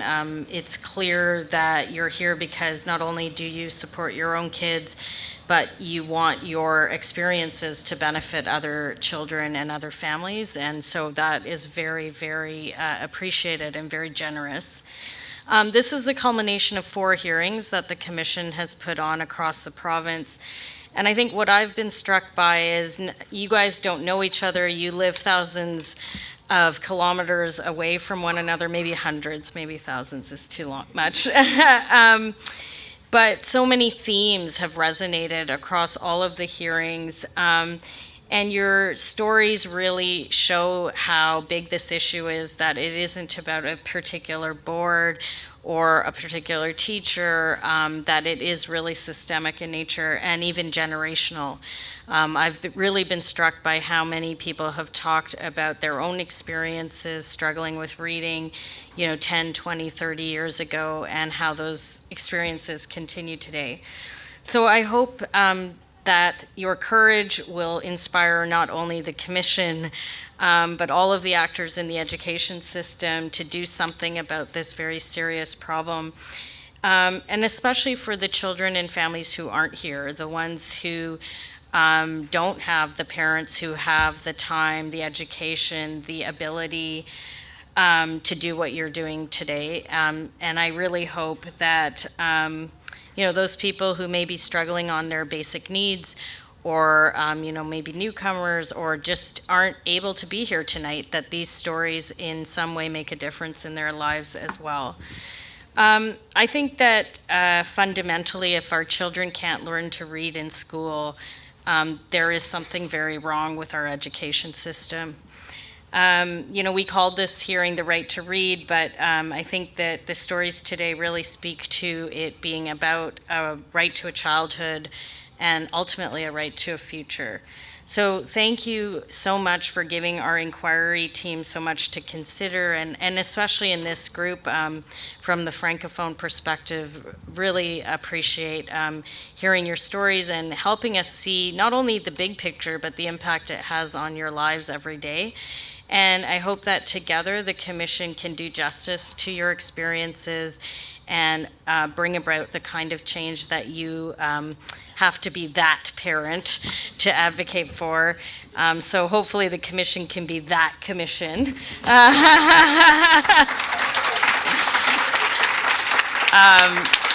So good night and travel safely, and thank you so much again.